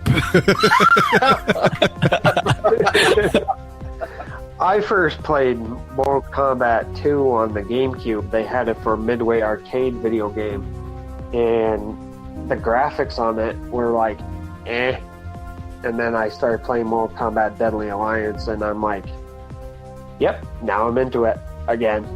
I didn't like Deadly Alliance. It was so short and like just I like Deception. That's the one that had the chess game mode, where when your pieces would collide depending on what type of piece they were supposed to be. That's how much health they had. I loved that. I think my favorite so far is Mortal Kombat Armageddon, because it had a big roster. Yes. And there was a lot to do with it. Like, you could create your own fighter, and I think that's what really brought that franchise back. Yeah, I think at the time, Armageddon was like the one game that had the most roster, period, I think. Like, they made it have more than what the other games didn't have for character choices. And I mean, they had a lot. So. But one thing I hate about now that we are going to get Mortal Kombat 11 is that there's a lot of characters that they brought in throughout the years that they're not even incorporating them so far into like these newer games. And it's like that I'm thinking in the back of my mind, like how could you not put Havoc? How could you not put Moloch or Onaga in it? Like, it's like, what's the point in having them if you're not going to even use them? But we did get Leatherface, and that makes up for it. And we got True. Jason. And Alien and Predator. Yeah. And that's the thing with Mortal Kombat. It had its ups, it had its downs, it had one cheesy movie, and it had a sequel that it was downright it wasn't necessary. And despite the trials and tribulations, this franchise is still around after all these years. Normally, you won't see that in the video game realm. You will have a bad movie, and all of a sudden, the video game just loses interest. That I have to give applause to that. And also, you had the DC crossover with Mortal Kombat. You had these horror characters with Mortal Kombat. For the video game, I think it's gonna be on for a long time. Even though they keep changing the freaking outfits. Stop already with the outfits. Keep one consistent outfit. It's hard to dress up like Sub-Zero or Scorpion for Halloween if you keep changing the outfits. Anyway, the story, Steven, for Mortal Kombat, the graphics, the fighting is cool, but there's a story in there somewhere, and I hope they really emphasize the story in this film, only because for those who have not seen the Mortal Kombat series on YouTube, that is how you create character arcs for Mortal Kombat. Those little movie short films, fantastic. And that was a whole ploy on hoping Hollywood would just pick up these filmmakers and making a live action film, but of course it never happened. So it is what it is. Let's see what happens with this animated film. Absolutely, and I think that, like you were talking about with the story, you can take just about any two characters, and there is some kind of backstory there, and between outer world and all the different realms and the gods, and just about everybody has some kind of either partnership or some kind of grudge. So I think there's limitless possibilities. You could make a movie just about two people in general. Closing thoughts on this segment. It's up for grabs. I'm looking forward to it. That's my thought. Hope it's an animated film. Hope it's rated R, which of course Hollywood is not gonna do rated R because they want to market the shit out of this, just like they did with Venom. They fucked it up. Even for the Blu-ray DVD, it's still PG-13. But we could only hope and wish Mortal Kombat, this film, would be rated R. When it comes to this topic, I say finish him. Finish him! The Witches cast developments. So we talked about reboots of classic cartoon films, and we've also talked about having new installments of older series like Mortal Kombat and Ghostbusters. But what about having new installments of films out of books? I mean, in development right now is The Witches. And Anne Hathaway has already cast to play the head witch in the film, and this story came from 1970s series, and Warner Brother took ownership of it, and now they're going to be developing this. And I never heard about this story, so it's kind of hard for me to talk about it. But I hope it's not like a classic horror movie franchise where everything about the story is just off, like Hocus Pocus and all that. Like, I hope it's not as boring as that. I remember The Witches, released in 1990, when I seen this article that they're going to reboot this film. I was like, oh, okay. So I had to go on YouTube to refresh my memory. Like, oh yeah, I did watch this movie. For some strange reason, I watched it when I was young.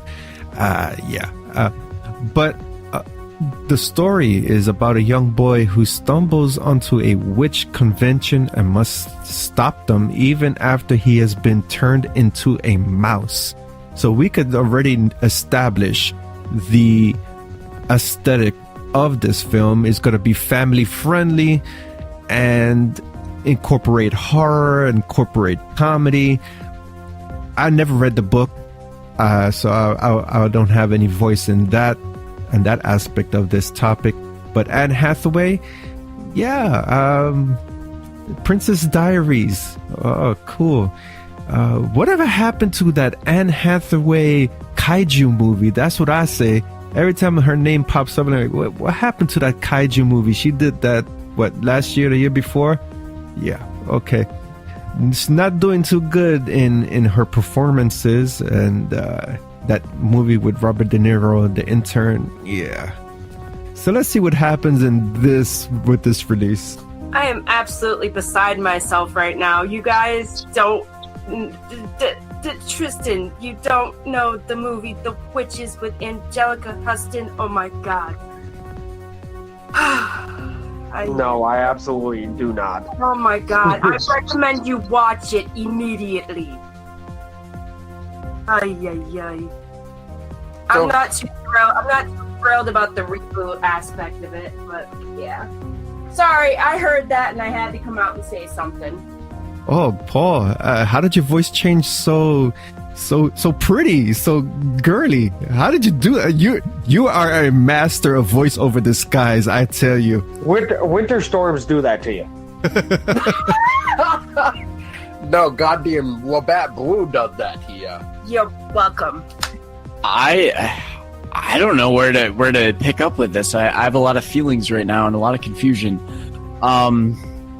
Yeah, so I'm not wildly familiar with this either, so I apologize to anyone who may be offended by that. But I do know that this is a Roald Dahl book, and he's probably considered one of the best children's writer, if not the best of all time. So knowing that we already have a movie with beloved stars such as Angelica Houston, and knowing that there's a book prior that people already probably say is better, because people always say the book is better, I don't really know if this is necessary. I mean, the casting seems fine. You're throwing a former Disney girl in with Anne Hathaway, but I don't know, maybe it's unnecessary. I'm not familiar with it. I think I read that Del Toro might be involved in producing, so you can't go wrong there, I guess. So maybe there's some hope. Does this film justify rebooted? Released in 1990. We're in 2000. What year is it again? Oh yeah, 2019. And yeah, so where does it end? How old is too old? Maybe some persons who are unfamiliar with this movie, and they're going to be introduced with this reboot. And oh wow, it must be really old if you can't remember the year that what it is now there, Ken. I was going to say 2020. But that's 1 year ahead. You're ahead there, buddy. Let's just backtrack that there. That's hindsight. That wasn't Paul changing his voice into a eloquent woman, but it was Tessa, also part of Everything Horror Podcast, and hey, she voiced her opinion. She's seen The Witches, so we're still going to stick with the theory that was Paul. What year did the original movie come out? 1990. Oh, see, that's still older than me. That's 7 years older than me. Have you seen that one, Tristan? No, I have not. Ken, you're killing us. I see. You're rubbing it in our face now. Oh wow. We're not as wise as you. Yeah, we were born in 1970 dirt, okay? Oh, wow. Oh, wow. Wow. Well, I have you know... Who has the power now, He-Man? I was 2 years old. I was 2 years and 10 months old when this film came out, originally. 2 years? I was still swimming around my daddy's nutsack at the time. Oh. Sorry, I was like almost 3. But yeah, 2 years and 10 months to be exact when this movie came out. You lie like a dog. You are a lie like a dog. I gotta see your birth certificate. It probably says 52 or something like that. You just want to reveal.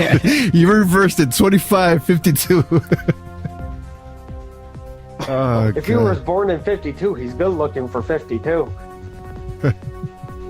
See? It's those carrots, man. I just shove them up my ass, and that's how you do it. All right, keep it in the bedroom, boys.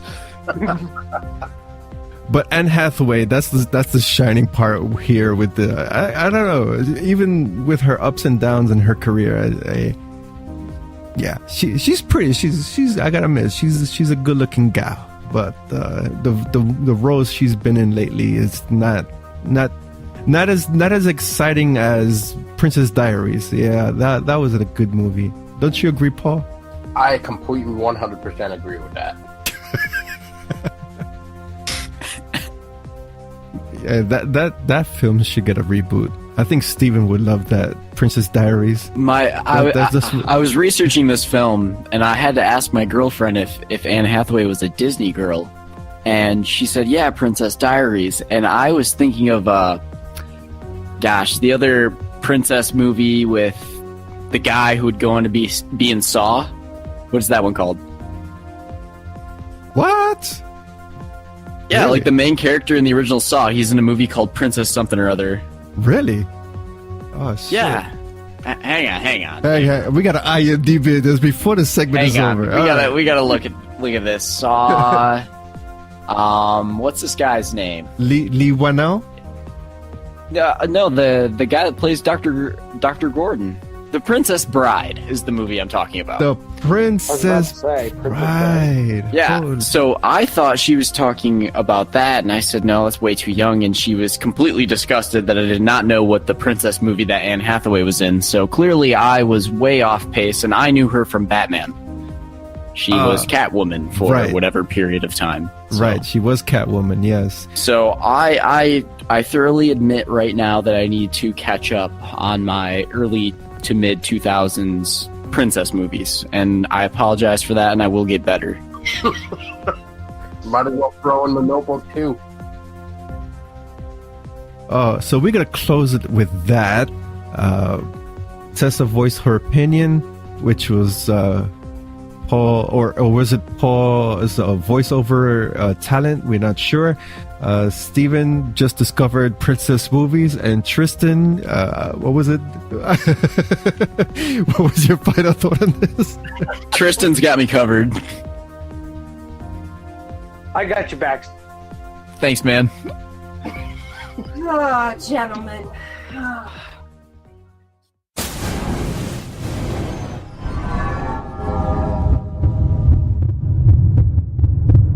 Exclusive interview.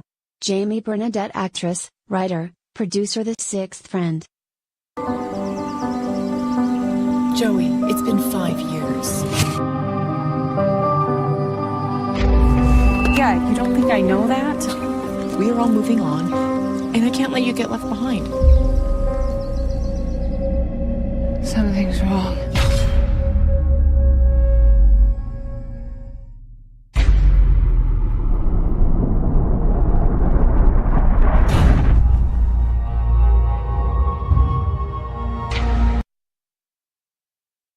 Our second interview features returning guest, actress, producer, screenwriter Jamie Bernadette. And in this interview, we will be discussing Jamie's upcoming film, the slasher, female-driven film titled The Sixth Friend. In this film, not only does Jamie Bernadette star in one of the roles, she also wrote the script and produced the film. Stay tuned for our film review for The Sixth Friend, which you could catch on DecayMag. And of course, every episode has an audio accompaniment, an audio article, as I refer them to. So if you're on the go, download the audio clip, listen to the film review. In any event, once again, this interview features actress, writer, producer Jamie Bernadette. Thank you, Ms. Jamie Bernadette, for your time. Once again, returning guest on our podcast here at DecayMag. Thank you so much for having me. You're welcome. And congratulations on the latest release, The Sixth Friend, which screened yesterday at a handful of cinemas across the United States. Mm-hmm. Yeah, thank you. Yeah, we're super excited to have it into theaters. What we always dreamed about for the film. Looking at your IMDb, this is the first film that you have written a screenplay for. So how was that for you, branching out, excuse me, as a screenwriter now and really focusing on a female-driven production? I mean, it was amazing. It's so incredible to see your story come to life, the characters and on screen and everything, and just have control over the story like that, or find things or come out or stay in. And so, yeah, it's a really neat experience to have more control over all that. And in this film, you wore many, many hats. Producer, you star in the film, you wrote the film. I see that a lot lately in the independent scene. That's the great thing about a production such as this, that one person just doesn't have one title. They could do multiple tasks. Yeah, absolutely. I mean, it happens for sure. Like, if you want to play a certain role, I mean, you can produce a film now. I mean, we're in the digital era now, so it used to be tougher when it was film. So now I think more and more people are making movies. But yeah, it's great to produce and have a say in the music and the sound design, the special effects, and all of that. The editing. Editing is so important. Right. Well, I'm sure that creating a film such as this has its ups and downs, but in the end, you're satisfied. And to quote, you really named this film your baby, that you have been working on for quite some time now. Yeah, I mean, I originally had the idea after I watched the movie The Descent. I wanted to make something similar, all female main cast, women who were not just stereotypical, like the stereotypes of women, like the dumb blonde or, the promiscuous one, the druggy. Like, I wanted to create real characters that you meet in every day and who are strong women and don't make stupid choices. And because The Descent was like that. So it inspired me, to write the film. I wrote the original screenplay. And then, when we hired our director, he wrote a second draft, and then we bounced it back and forth several times before we got to the final shooting script.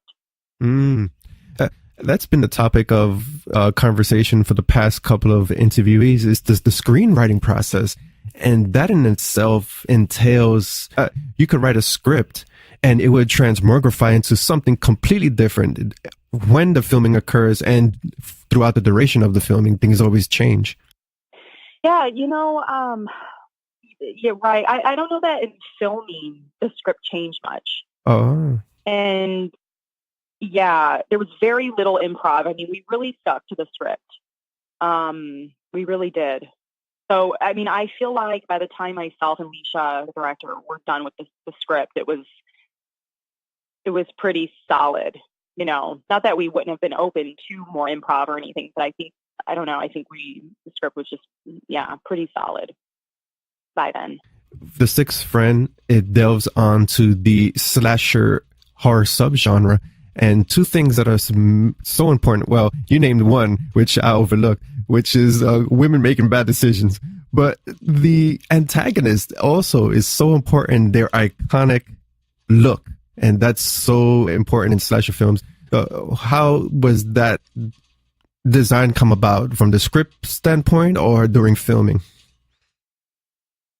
No, it was actually after the script, and Jim Towns is the one who did the mask design. He's an incredible artist. He's also writer, director, and I produced the second film I produced with Jim. So Jim, kind of helped me a lot on The Sixth Friend with offering advice, and he did the mask, which was incredible. But he would send over drawings, and myself and Chantal Burst, who I produced the film with, and the director Leisha, we would look at all the drawings and, make sure, like, I know one I wanted to do, it was from another film. I can't remember which one, but we had to make sure that it was original. Mm-hmm. And that there was some significance to the mask. Like in the beginning of the film, Tyler grabs the mask from the wall, and it's a clean version of it. He wears it, and he's being silly. Mm-hmm. And then when he comes back later in the film, it's the same design, but it's dirty. It's like it's dyed, and so now it's the same, but it looks very different. So yeah, it was definitely a process to come up with that mask, and Jim did an amazing job. Congratulations in that department. As soon as I saw the antagonist, the villain, the killer, and the mask that worn, I immediately said to myself, I wonder what the reveal is going to be, because the mask is broken and that just symbolizes duality. So I was wondering who is underneath that mask. Interesting. Yeah, I think duality wasn't in the thought process when the mask was designed. It was just more like it's just an aged version of what he wore in the beginning of the film. Because, we kill him. He's dead. So, right. The Sixth Friend also delves into quite interesting aspects. And I think you had mentioned one was the female-driven narrative, the empowerment narrative. And I also find that it has to do with vanity and also jealousy. We see that in the final act, which we're not going to reveal, but that seems to be the scope of this underlying tone of this film. Yeah, I mean, there's definitely a lot of themes running through this film. There is, of course, the rape revenge aspect and female empowerment and females helping other females instead of working against each other, and then narcissism and obsession in our age with social media and fame. I think the obsession with fame has just gotten a lot more intense since the social media age. So yeah, it definitely touches on many themes here. It's interesting, and I mean, all our reviews, most of them have been incredible. There's been a couple that are like, this is a slasher, but there's been hardly any kills, and it's been 40 minutes without a kill. But what it is, I mean, we did that on purpose. It's a slasher, it's a psychological thriller. I mean, we're mixing genres here. It's dealing with paranormal, and it's dealing with all of these underlying social themes. Especially with the character that you portray. She seems unhinged with the traumatic events that occur in Act 1. And her friends are doing the best that they can to help her out past that trauma. Yeah, for sure. Joey's definitely the sensitive one who takes it the hardest. And with the character, it strikes me as not odd, but it's striking to see that the antagonist in Act 1 turns out to be a guy. I said to myself, that is empowerment 100% right there, because the girls, they really go at him. But he wasn't a lovable character anyway to begin with. Right. Yeah. It wasn't portrayed in a good light, that's for sure. And the special effects help. When Matt Clausen did the special effects, the CGI and everything. Leisha's the director's husband, actually is phenomenal, and he acts in the film too. Briefly, he's one of the news reporter interviewers. But but the way they darken his eyes and stuff in the beginning of the film, like if you notice, like he did a great job. Yeah, he definitely looks evil. And that brings me to elaborate more on the practical effects. Of course, that is the shining highlight of any slasher film. And I see there are some interesting kills in the film. And tell us a little bit more about that, and your including practical effects with CGI touch-ups. Yeah, I mean, you can definitely in practical. You want to put as much there as you can, and then add what's needed in CGI.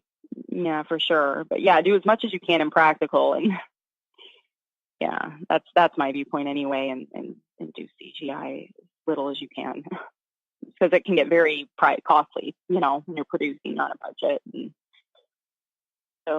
And how long was the process to film? Well, from script to screen, how long was the process of getting The Sixth Friend now in its release?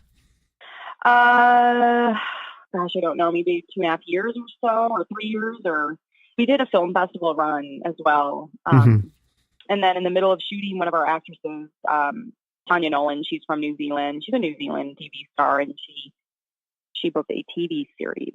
So she went and did that, and then we finished the film when she got back. So was a bit broken up, and then the film festival run, and the months of pre-production, and it takes some time. The pre-production, the post-production, and getting distribution. I mean, we had offers, we turned them all down, and then the Asylum, who picked it up, I've known since 2010. I've done 3 other films, so it was great. I had that relationship already, and I was like, this would be the perfect company. So thrilled that they took it. I love them so much. So, I mean, it can get to be a long process, like what you have to do when you produce a film. It's, people, of course, they don't realize everything that goes into it and the time it can take. I mean, even just to give a screener to a distributor and, how long it can take for them to watch it and get back to you and stuff like that. It just all adds in time. And also, we were very meticulous in the post-production process. Like, we went through some music composers before we found Holly. Actually, does a phenomenal job. The music is so good.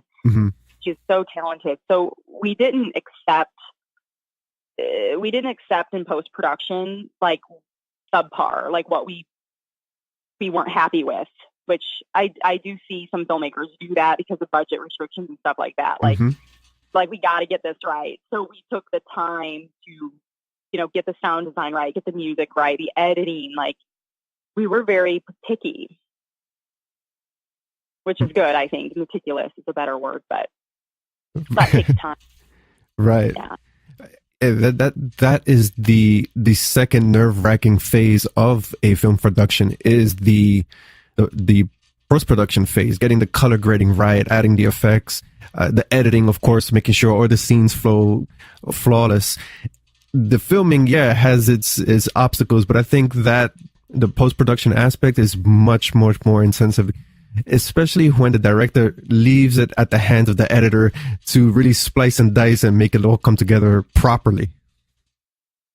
Absolutely. And the editing can make or break a film. I've seen it, man. I've watched some films. I mean, I've done, gosh, I don't know how many movies now, but where it's like, oh, we had a good story, the acting's good, but man, there's a famous saying, like, editing can make a good actor look bad, or it can make a bad actor look good. It's so true. Like, I did one film and it was a beautiful, great story, cinematography, acting, but the editing, it was slow and it would just hang on to each word, and then seconds after, you're just standing there as an actor. Your line's done. Like, it's not quick cut. So I know Chantel and I produced it, and she acts in the film too.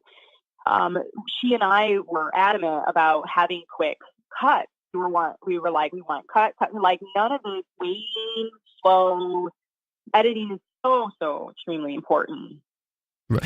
And that also goes for the trailer as well. That it is such an important marketing tool, and that editing process to give a 1-minute clip to the audience to convince them to watch the film is just as important there. Yeah, exactly. You got to grab them 1 minute. It gets shorter and shorter, doesn't it? Like trailers and our attention spans. Yes, it does tie into that. In our phones. Yeah, it's like now it's, man, a 2-minute trailer, like, this is so long. You can turn that off. Right. It's like, how much can we show in 1 minute? Exactly. The trailer is fantastic. Yeah, what the Asylum put together in the 1 minute, what they were able to show in 1 minute. But I think the movie will, for people listening, I think the movie is better than the trailer. Oh, yes. Because we didn't have time to show anything in the trailer. Right. I personally appreciate that type of approach, because we don't want to know who the killer is. We don't want to know nothing. Just show key clips and, it keeps you guessing. Wow, what's this movie about? And boom, you instantly grab your audience right there. Yeah, true. Yeah. With The Sixth Friend, you have quoted as referencing Wes Craven's Scream, Halloween. Is not referencing, but paying an homage to slasher films of yesteryear. Was that the idea from the start when you started to pen the script and the direction you wanted to go creatively? Yeah, I mean, it was definitely a mix of subgenres of film, for sure. I mean, The Descent, Halloween was definitely an inspiration. I love the original Halloween film. And yeah, I could see a little bit of Scream there. And, yeah, definitely. And there's the paranormal aspect, I mean, you're questioning in the film if this is a real person or not. Or is this all in their minds? So there's a lot of different genres and references to films going on here. That it wasn't even always some of that was a conscious move for me as a writer, and other was unconscious. Like, I mean, nowadays pretty much everything has been done. I mean, I'm sure there's always something we haven't thought of course, but it's easy to reference things to something else. I mean, because we have so much content. You know what I mean? You can always compare it to something. And with the Sixth Friend, we have a female-driven narrative. And last week I had spoken with Maria Olsen, which you have worked together before. And I asked a question about how she has seen the advancements of women over the years. And she brought a very important and overlooked part of women in horror, and that is the age bracket. Particular, we have Jamie Lee Curtis, who is much older, and she was portrayed in the lead of Halloween, a big budget horror film. So from your perspective, what other elements do we see that hasn't been really spotlighted for women in horror? That hasn't been? Yes. I don't know. I mean, because, you know, we're doing better with the age bracket now. We're doing better with diversity now. So we're definitely breaking molds. And two, you'll notice there's more like character types now. Like back in the day, it was just like, oh, all pretty type. Right. So yeah, I don't know what we aren't doing enough of, or I'll probably think of the answer when we hang up. But I don't know. I think things are going in the right direction. We're more inclusive now. I think too, to older women, it's just such a blessing to see Jamie Lee Curtis so successful at her age, and you know, because you can't act at any age. And I mean, we want to watch older people too. We don't want to watch teenagers all the time. You know, right? It doesn't feel realistic if we have a whole cast that are teenagers. We have, especially for the lead. And as you had mentioned, diversity is also an open platform now. We've seen more different nationalities, different, even from the storyline, from different countries as well. Yeah. Oh, yeah, absolutely. Like the Sixth Friend, I mean, I think our diversity was great. You know, we have Tanya Nolan from New Zealand and Monique Rosario, who's very diverse. She's mixed ethnic, you know. So, and two, it's someone had commented on the trailer. You noticed like, there's a bunch of teenagers who aren't teenagers going into the woods, and no, we're not. I think the Sixth Friend is different too, because we aren't teenagers getting together. We flashback, we're graduating from college in the flashback, but then we're jumping 5 years later. So we're closer to 30, you know, somewhere in there in the Sixth Friend. But this isn't the slasher with the teenagers, like it's been done so many times. So it's different in that way too, that we are a bit older than a normal slasher type film. That said, that since you've mentioned that, you have a group of friends, they venture out into the standard template of a slasher film.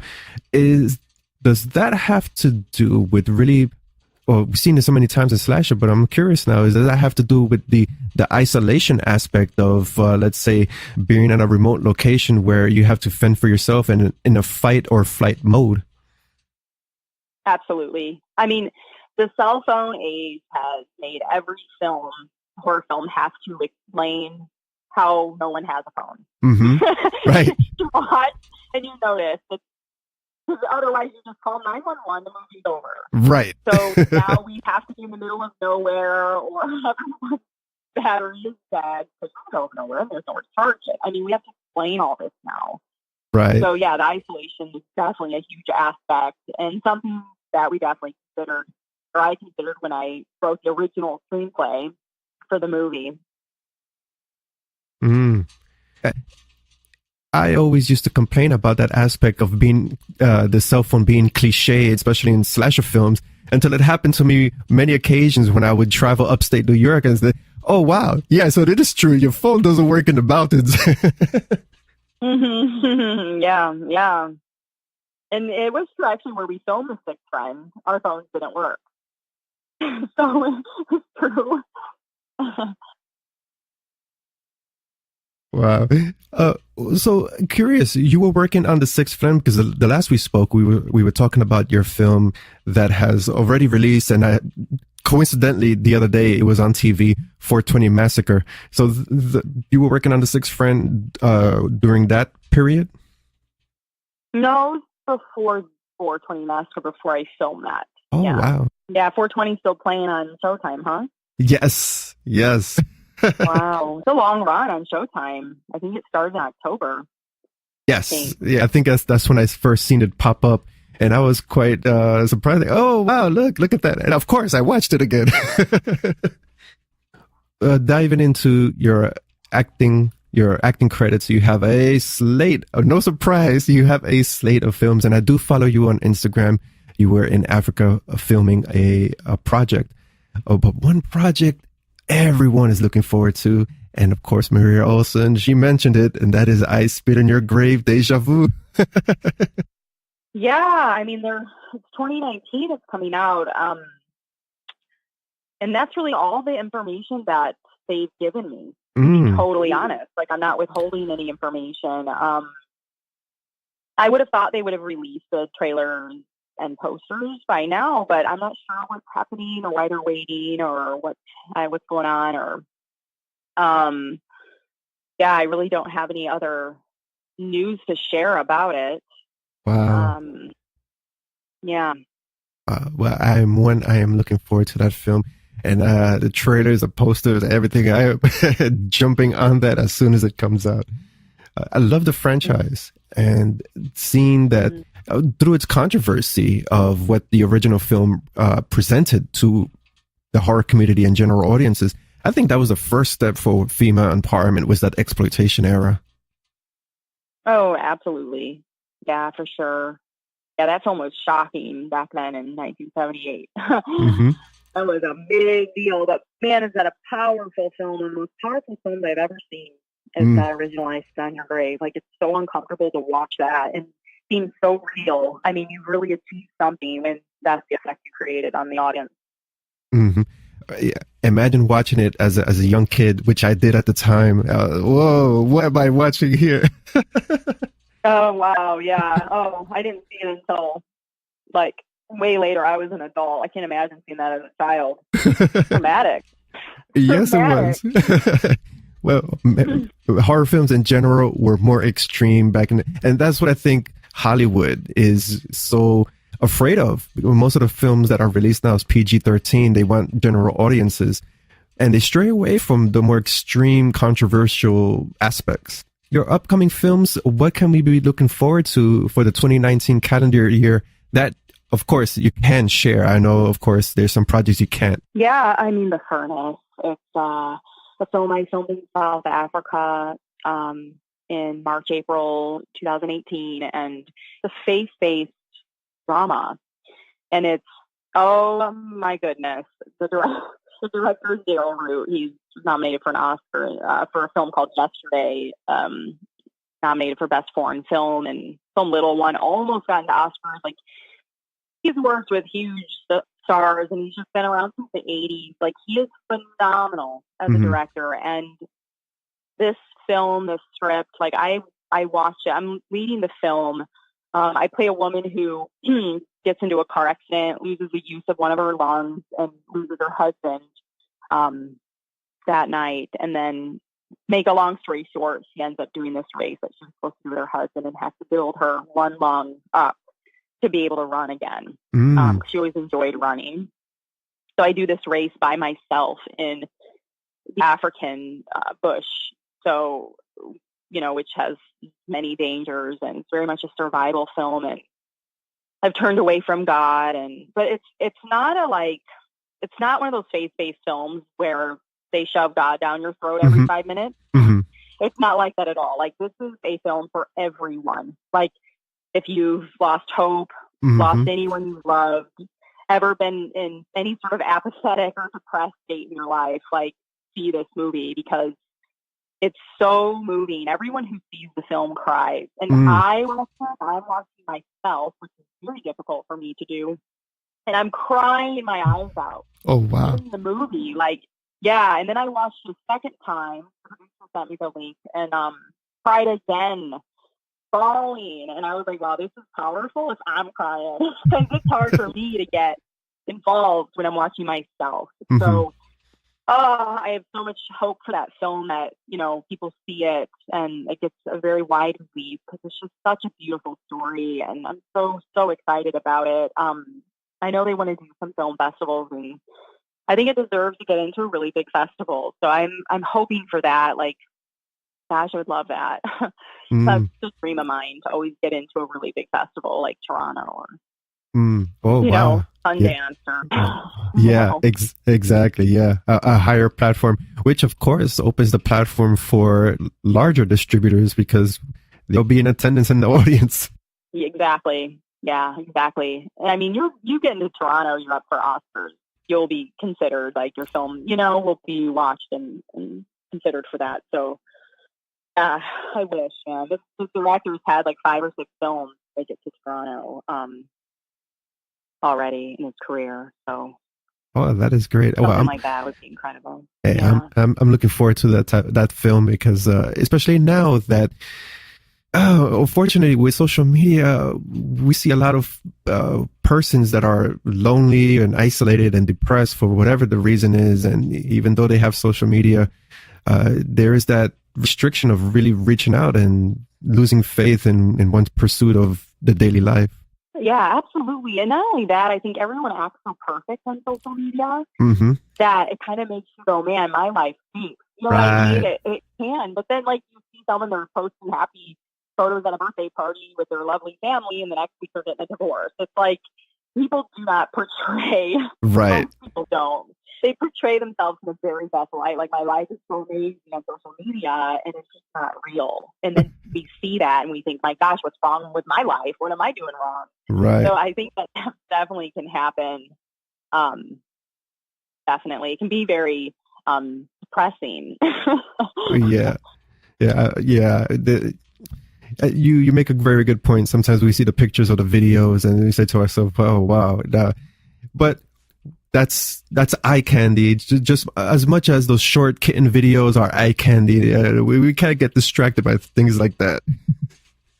Yeah, absolutely. Sucks you in, man. We're in a funny age right now. Absolutely. Yeah. And for your career, in the last we spoke, your story was so inspiring. From your humble beginnings, you moved to LA with what I believe was $100 or $300 in your pocket, and now your career has just exploded and flourished onto the scene.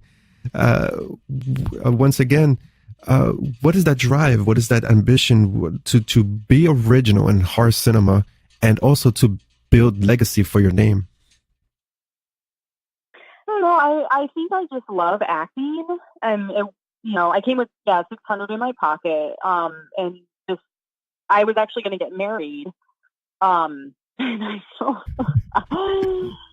told the guy not to buy the ring. We were getting the ring, and I don't know. I just felt gloom and doom, man. And I was like, whoa, I should not be feeling like this. And I'm about to go into an engagement and get married. Like, this is not okay. And I just examined what I really wanted deep in my heart. Like, I actually had a friend say something very powerful to me at the time. He said, you have to think, what would your ideal scene be? Like, the perfect life if there were no obstacles at all. So don't consider money or any obstacles at all. Get rid of all that, and just, if you could imagine a perfect life, what would it be? And that was very powerful to me, because so many times we think of what we want, and then we enter in all the ideas of other people telling us reasons we couldn't do it, or our own ideas of why it couldn't happen, our own obstacles, barriers that we put there. Right. And we stop ourselves from following our dreams by listening to all that. So he said, push all that. There's none of that. What is your perfect life? And I was like, oh, to be an actress. And that really right there made my decision. So yeah, I packed up. I made that decision in 4 days, from the time I was going to get married to the time I left for LA in my beat up car with no money. 4 days. and I was gone. So I don't know. But yeah, I never was like, oh, I mean, fame and stuff like that, and making a name for yourself down in history and that kind of thing. That's the effect of acting. I mean, for me, it was just the love of acting always. I think that drove me. Mm. I can see how you really can relate to the character you portray, Mary Harris, in The Furnace. There is some relatable parallels there with your journey and hers. I do feel like I related to her a lot. That's an amazing character to play. Yeah, I was attached to her when that film ended. Like, I literally had an emotional attachment. Oh, wow. Yeah. And as an actress, I know you have to shed that character off and jump on to the next one. It's amazing talent and ability. I find it astounding how actors and actresses do that. Play different roles. I like to play different roles. Yeah. I don't like to play the same. Yeah. I like to play different. Yeah. Closing couple of questions with The Sixth Friend, especially with the independent scene where you now wrote your first film. Is there obstacles for really walking along the line of being the entrepreneur and the creator of an art form, because a film is art, and from the entrepreneur standpoint as well, because you really need to market your product that really grabs audience's attention. Once again, are there any obstacles to really bridge those two things together? I mean, I don't know if I call it obstacles, but if you're going to be, produce an independent film, yeah, there's an artistic aspect, but you also have to be a good business person. Yeah. So, yeah, I don't know that I'd call it an obstacle, but just the ability to do different things effectively. That is so important, especially when you create a film and it's going to get either rave reviews or bad reviews depending on the context of the film. So all of that comes into play. Oh yeah, absolutely. Yeah, I mean, I've gotten used to that in my career at this point. I mean, at first, my first films I ever did, 12 years ago, 10 years. It was like a bad review. I was like, oh, it was a terrible thing. And now I'm like, oh, okay. Like, I just don't even care. Like, it's like, okay, fine. All right. Everyone has an opinion. It just doesn't hurt my feelings anymore, And sometimes too, I'll think about what they said and, oh, is that true? Or could I learn from that? Or, Right. So yeah, I definitely separated myself from that quite a bit. Thankfully. Not at first, man. Oh yeah, I've gotten some wicked reviews. Yeah, that comes with the territory indeed, and you make a good point. You have to take the good element and learn from it, from the reviews. But yeah, I could imagine how it would be as a actress or actor trying to build their portfolio, and the first thing they get is bad review. And not everyone is going to like you in life, period, no matter what you do. And as an actor, like, not everyone is going to like you or think you're good, or it's just a fact of life. So I think once you realize and accept that, it helps. Right. That is true. That is true. No matter who you are, even if you're Meryl Streep or Natalie Portman, it's like someone out there thinks they're not good. It's just the way life is. You're not going to please everyone all the time. Yeah. Yes, I have my slate of actors that is like, him and her again. And it's true. It is what it is. To close out our interview, please do share and promote The Sixth Friend, where it is screening. When would it be on DVD? Social media handles. Yeah, I think our social media handles are The Sixth Friend. Of course, it's the number 6. And I think on Twitter and Instagram and Facebook, they're all just The Sixth Friend. I think it was available on all of those. So, and then it's showing in theaters right now. I don't know the list by heart, but I posted it on my my account, my Instagram and to Facebook, and it's on the Six Flag accounts as well. The different cities. There's 10 cities that it's playing in right now where you can see it. Well, that's one thing independent films need is more time in cinemas and more cinemas. I've seen a couple of films that they try to promote the getting the audience help to get the film in their particular city because there's only such a handful of cinemas that is playing in. Yeah, right. I know. Be great to have it in more. It costs a lot of money actually to put a film into the theater. Oh. A lot of people don't know that. Costs a lot of money. Yeah. I didn't know that.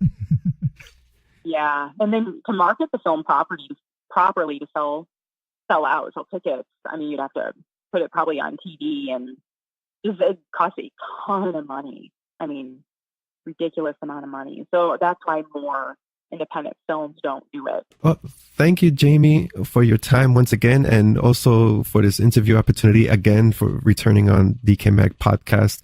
I look forward to your many upcoming films that are in the works right now. No, thank you. Thanks so much for having me again.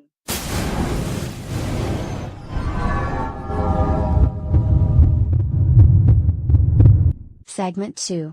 Television and streaming. Netflix renews chilling adventures of Sabrina. Okay, guys. Here we go again, right? We got Netflix bringing in some of the hottest stuff of 2018, 2019. So what do we have in store for the chilling adventures of Sabrina? Well, did you know that 16 more episodes have been ordered? And within those 16 episodes, they have been divided up, split in half, giggity, about the production beginning in 2019. And for those of you wondering, parts 3 and 4 have already been announced, and this is coming before April 5th, which is gonna be dropping the second season of the Chilling Adventures of Sabrina. So I personally can't say too much about this, really, because I haven't watched the series yet. Yes, I know, my bad. Whoopie goddamn dooey. But you know what? Whatever. I got comic books to read of the series, so I'm good. I enjoy the show. I've only seen 10 episodes or so, but so far I dig it. I think there's just enough horror involved that I can stand the quirky teen drama aspect of it. In fact, I was kind of surprised by just how much horror is in this.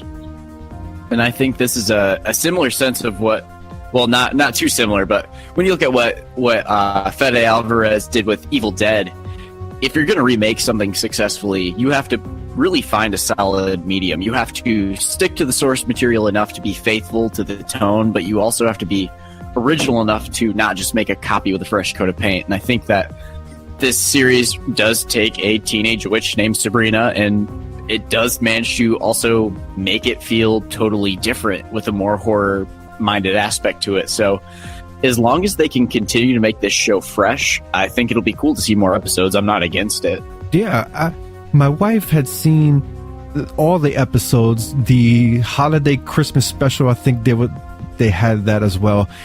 And I sat down and watched it here and there. When I had time, away from the studio, I would sit and watch it. And okay, fine, and I'll go back into the studio. But from what I've seen, it looks cool, and I have to agree with you, Steven. The visuals are nice, the story's good from what I've seen. I have to really watch all the episodes to get the gist of what's going on. But there was one episode in particular about this demon that put everyone to sleep. That was so creative. I found that to be thinking outside the box original. Of course, Sabrina has its legal woes, and we're not going to delve into that.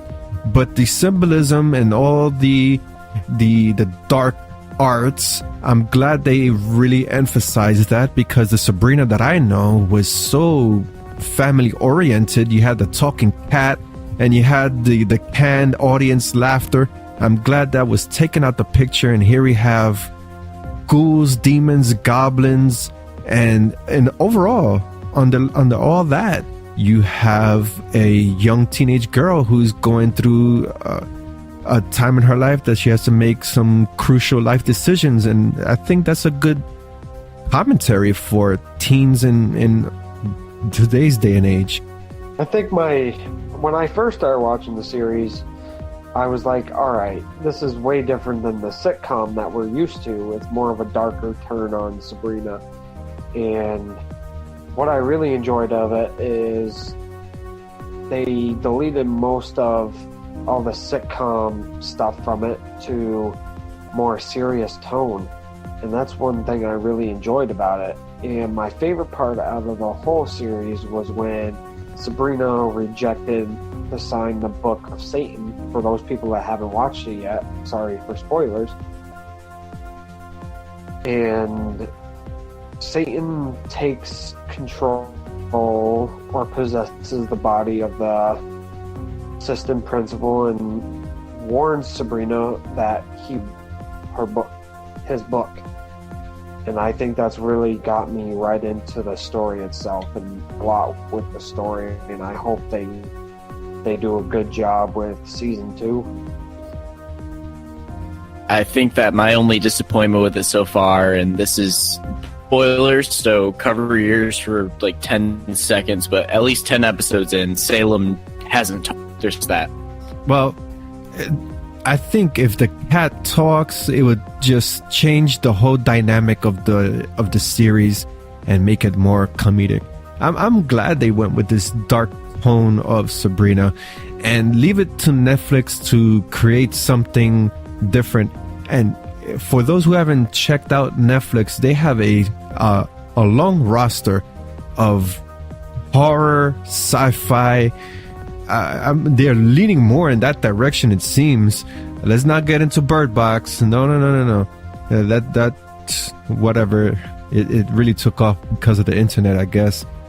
But I'm just glad that Netflix is really investing time into creating different things and franchises. And although we don't know the figures of the viewership for Sabrina, for all we know, Sabrina may have gotten low ratings and they just bought this new season, 16 episodes, to perhaps gain more viewers. We don't know. We're not looking at the numbers here, and Netflix is never going to show us these numbers. So perhaps let's see and find out if there's another season, or perhaps this is it. Remember, all the Marvel franchises, with the exception of The Punisher, just got canceled. We don't know what these numbers are telling, what the numbers are behind these series. Syfy cancels Channel Zero. This is quite an interesting topic. Syfy, not sci-fi as in the movie genre, science fiction. Syfy, the cable channel, SYFY. They just canceled Channel Zero. And this doesn't come as a surprise to me. Last year and the year prior, I had made the prediction that Channel Zero was going to get canceled. At that time, it was in its second season. I said, well, I don't see it going past third season. And then this third season showed up and I say, okay, maybe I'm wrong here, but I don't see it going past the fourth season. And lo and behold, that is what happened. Why I made a prediction? Well, it's because Syfy has a tendency of just chopping, cutting, and just getting rid of series that don't meet expectations for them with ratings. Sure, if after 2 seasons the ratings go down, okay, that may justify something, but let's take a look at Blood Drive. After 1 season, you're cutting this? Really? Come on, give it a chance. Give it a second season. Change the formula. See what happens. At least we have 4 seasons of Channel Zero. And the good thing is we have the writers of these stories who really made a name for themselves, because at the end of the day, these were creepypasta stories, and that is what's important. Putting forth original ideas in horror, whether it's television, the indie circuit, or film.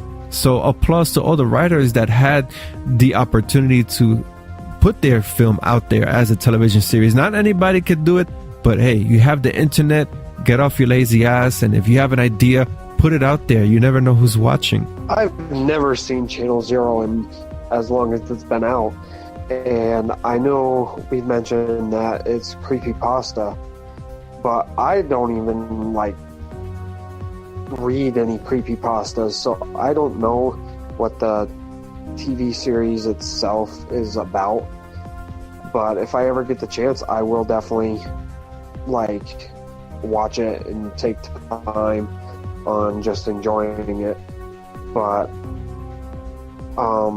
yeah, I don't really know much about it. I guess you could say that Syfy puts Channel Zero on the butcher's block. That's a season 3 joke. So Channel Zero, I've seen the first two seasons, and those two followed along with 2 individual stories from what I remembered.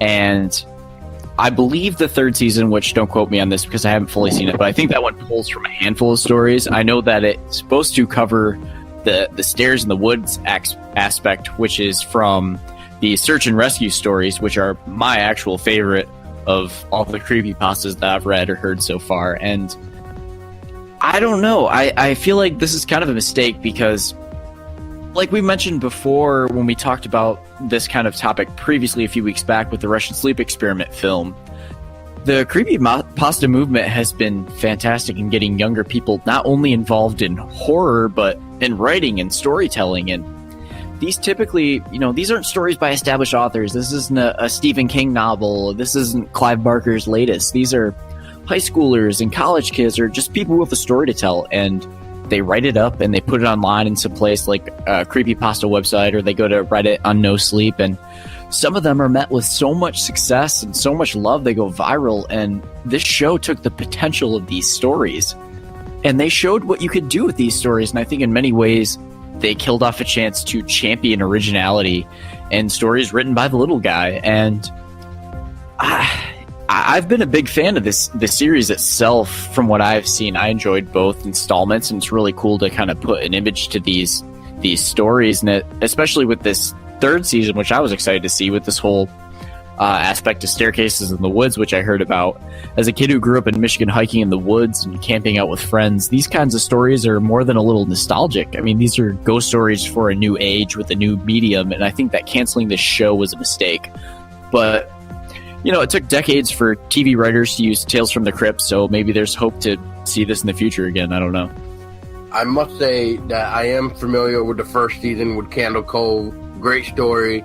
And what's really interesting is that before Channel Zero even came about, I used to listen to a creepypasta podcast, and they actually brought aboard and interviewed the guy that wrote Candle Cove before he sold the story to who were the original people at the time before Shudder took over. Syfy? Maybe it was Syfy, but I thought it was something else before Syfy. But anyway, yeah. So yeah, the original author came on board the creepypasta and was just telling him how the idea came up, how he wrote it, why he wrote it, kind of thing. And then he just like you just said, he just posted it up on the internet just to have it out there. And then he came back and was talking about why he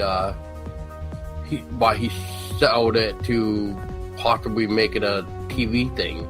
So it was kind of cool to really hear something like that. But for me personally, I have not watched Channel Zero, but I have read the creepypasta story. So yeah, I know I'm slacking once again because I should check it out, especially with Candle Cove. And that a lot of top mini topics in this one topic, and this Syfy didn't even have the balls to issue a statement, an official press release.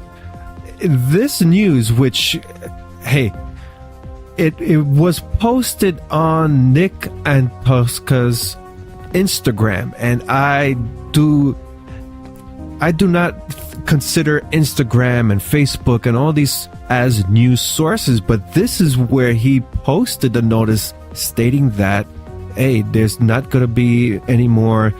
The series Channel Zero is just no more after the season. I mean, wait a second, Syfy, at least have the audacity to issue an official statement here.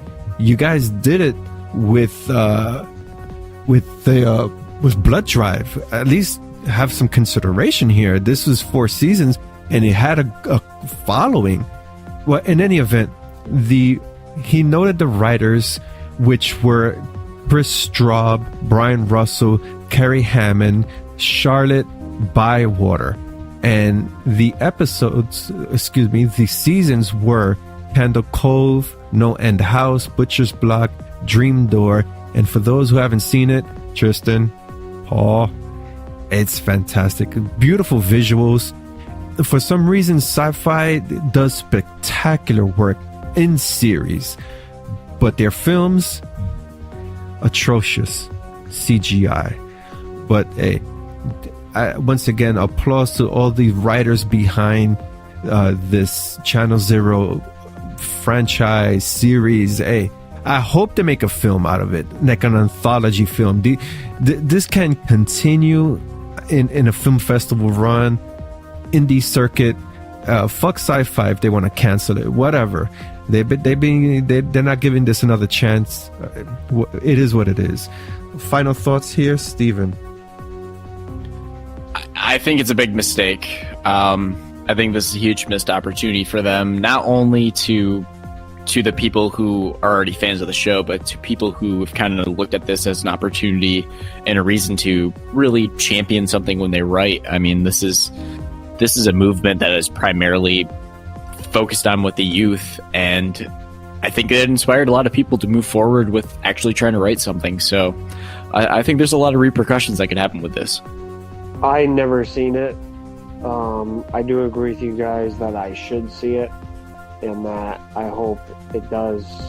Like, I know Shudder has it on there, and I hope they continue with the story. I just hope Syfy doesn't turn into another Fox, because otherwise, good shit is just gonna end by this first season, if not the 4th season. Syfy cancels Z Nation. So Z Nation ran from 2014 to 2018, covering 5 seasons, and it has been canceled. I've seen a couple seasons of this, and I'm kind of torn because I'm not really sure if I should be shocked that it lasted as long as it did, or shocked that it was canceled, because I don't think it was bad or anything, but I think timing-wise, it was a little confusing. I don't know if it came about because of the popularity of Walking Dead, or if it kind of was unfortunate enough to be spawned in the towering shadow of it. So the reason it could be is just because the tone and the humor, this show really stood out. It wasn't that serious kind of drama that The Walking Dead was, and if you find a way to add originality to something, it can show and you can have success. And I think there's always room in horror for a fresh take on something, and while this may have run its course, maybe these writers can find a way to put a fresh take on something else. But good news for the fans, apparently Netflix has picked up, I think, 8 episodes for a prequel series to this show called Black Summer. Yeah, I've never seen this TV show because I was torn between Z Nation and The Walking Dead. I think they have closely similar aspects, and that's why I never watched it, because I rather prefer watching Walking Dead over Z Nation. No, I haven't personally seen a lot of episodes for this. I just know that back when Tessa and I would go to New York to visit her parents, they would have the show on every now and then, and that's the only time I really saw it. I didn't really get into it that much, but from what I saw, it was kind of a cool idea, I guess. But I guess that's just usually what happens sometimes. But at least they stopped it at the right time, which was they started to not have any ideas. So they took it to the whole stopping it now before it became like another Walking Dead, where it's just drama, and more goddamn drama. 5 seasons. Wow, I think that is the target for the series that are running here on Syfy. I'm checking. I haven't seen a season that goes past 5. It's just mind-boggling how Syfy is just quick with the draw of shooting down these television series. Z Nation, Channel Zero. Last year it was Blood Drive, 12 Monkeys. Wow. And here we have they have a new slate of upcoming series, Deadly Class. And when I seen the trailer and read the synopsis, saying, what the fuck are you guys thinking? Hello? That's just a ripoff from The Magicians. That is a ripoff from, I don't know, Hunger Games. So, yeah, it just boggles the mind. I could understand Z Nation was getting a little bit dry. I've seen a few episodes here and there, and the story was lacking after a while. But come on, I would watch Channel Zero over Deadly Class any day, hands down. You're talking about originality over regurgitated content. Those are the executives. I guess that's what they get paid the big bucks for. What do we know, right? Well, you forgot to say that Hunger Games is also a ripoff of Battle Royale. But aside from that, I think one of the reasons that we might not have seen a statement with this one, at least from what I've read, and just my thoughts on it, is that it sounds like Z Nation's ratings were particularly low. So I'm almost wondering if coming out with a statement on that wouldn't have had such a big impact on fans because there weren't that many. Whereas I could see Channel Zero having a bit more of a following and being only 3 seasons in. I could see that one being a bit more shocking, especially with the initial popularity surge it had, because when it first came out, it was all over the place. I saw it plastered online everywhere. Everywhere. Yes, true. You couldn't escape that picture of that the tooth kind of sculpture dude. So, just a thought. And I think that's what eventually led to the demise of Channel Zero. The first season, everybody tuned in because that poster art was iconic. The other poster arts didn't emphasize on the antagonist. Sure, you had cool looking graphics, but when we think Channel Zero, we always think that toothed little child for some strange reason. Well, whatever. I'm actually going to argue with you there, because I think that the first season of Channel Zero was great. I think the second season of Channel Zero with No One House was even better, but I also think that's a better story, or at least I enjoyed it more. But I think their downfall was with this third season, where I've heard that they don't follow the source material nearly at all. I hear that they pull elements from it, but I'm told that it's nowhere near the original story of what it was, which is what I would have tuned in for, because, like I said, Search and Rescue is my favorite of the stories by far that I've come across. So I could see that as easily being something to piss people off, especially when you've come for something that they're claiming to have taken inspiration from, and the previous series were literally based on it. So So they did a Slender Man, what Sony did with Slender Man. They did one of those all moves. Right. You don't gotta bring that up, man. I'm still grieving as a Marble Hornets kid. I'm still not over it. Well, I think I'd stick to the stories then, I guess, watching the shows, or at least just watch the first season, because I do like the Candle Cove. Maybe I'll enjoy the second one, as Steven said, was probably the best one, and then maybe not watch the third and fourth one. So yeah, there's that.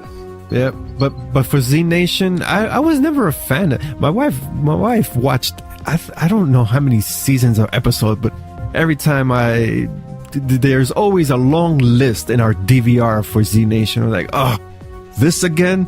I never could grasp that concept of a green, green zombie, and he could control zombies, and now he's not green anymore, but I don't know. It was just too corny for me. That's my opinion. Hey, that's probably why the ratings went down anyway. But that's a topic for another discussion. Well, I mean, I can't really say too much with G Nation anyway. I only saw maybe 1.5 episodes or so I don't know.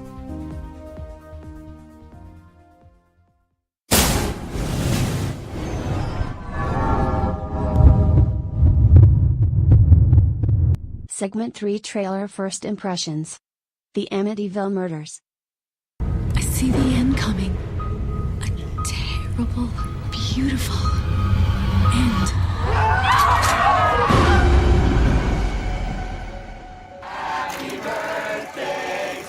My name is Ronald DeFeo Jr., but people call me Butch. This is my family, and this is our house. But we aren't the only ones who live here. So, I'm not really sure how many of these Amityville horror movies there are now, but there's more than I thought there were. And I've seen the original, and I've seen a sequel, and I've seen the remake from about a decade or so already, probably now. And I've never read the book, and as someone who isn't convinced by all the fun stories the Warrens had, those tales kind of grew old to me after the first Conjuring, so I'm a little bit of an outlier here, but we now have this upcoming Amityville Murders, which will serve as a prequel to the 1979 classic and tell the story of the original murders, which took place in the house with Ronald DeFeo, or Butch. And this is going to be directed by Daniel Farrens, starring John Robinson, Chelsea Ricketts, and Paul Ben Victor. And it's going to come to select theaters and digital video in February. And it seems like this is going to cover more of the original theories that when this went to court, Ronald DeFeo claimed that he heard voices while killing his family, telling him to do it and things like that. And this is eventually going to go on to be the force that is influencing the Lutz family from the original story. So I'm interested in a way to see how they present the story prior, and even just from briefly checking this out on YouTube and looking at the comments, there are already people complaining about how this is adapted compared to what the original story apparently was, which I'm not entirely familiar with, but I'll take this one real quick. So, first of all, I saw this before we even saw the podcast notes for tonight episode get together. And the first reaction I got, I said to myself when I saw this on YouTube for, I don't know why, but it was like one of those like recommended for you thing. And the first thing I see is that trailer. And I said, really? Another one? And from the god of the Skyline Entertainment must have heard me complain, because next thing I know, within 24 hours, guess who decides to try to send me a request on Instagram? Skyline Entertainment. So of course, it's like a bite back, like, oh, I heard you talk about our film, so here I am, or something. So it's just like, that's interesting and not creepy at all at the same time. But You're I don't know. watched. I mean, if this is me being watched, then so be it. Am I going to see it? Probably not. Why? Because there's just... The Amityville has dug its own grave with everything. So, I mean, I think the last shit film that I saw of the Amityville had to been that cheesy one that they put out on Netflix back in the day called, like, The Amityville Haunting. And that was the last cheesy, stupid one I saw. And then I was just like, okay, I'm done here, because now they're trying to make it a fucking paranormal thing now. Because if I remember correctly, Amityville Haunting was more like a freaking Paranormal Activity versus or intertwined with like the Amityville thing. So it was really weird, and I'm just like, oh god. So yeah, I mean, I don't know what to say about this. I would, well, it's strange. Something strange happened at this house. And even to this day is mind-boggling how this individual killed his family with a gun, and they were still asleep. Either that house interior has some good soundproofing material, or something supernatural did occur that prevented these family members from waking up from their slumber and ultimately met a gruesome demise. But whatever the case, it makes for some great movies, and I'm using the word great loosely. The first movie was interesting, an interesting perspective on the supernatural concept, the details of what they went through. The reboot with Ryan Reynolds, it was decent, but of course it's a reboot. We all know what happened because all you have to do is watch the original film. This film, it doesn't take a genius to figure out what is going to be the end result for the rest of the characters in the film, aside from the killer. So yeah, it's like you basically know how the film ends before watching the film. Yeah, I think I'm gonna give this film a hard pass. Like pass. I'm gonna put this in the bin over there, and that discount. What is it, Paul? The $2.99 discount at Walmart? Yeah, is that it? Or $1.99? Yeah. Right. Yeah, I'm gonna put it in that bin right over there. This is not even a spaghetti movie for this. And I know there was hard work went into it, but the franchise is so discombobulated right now that no. They should just change the title, put a different location, and call it's a different entity. As soon as I saw Amityville, I was like, oh, here we go again.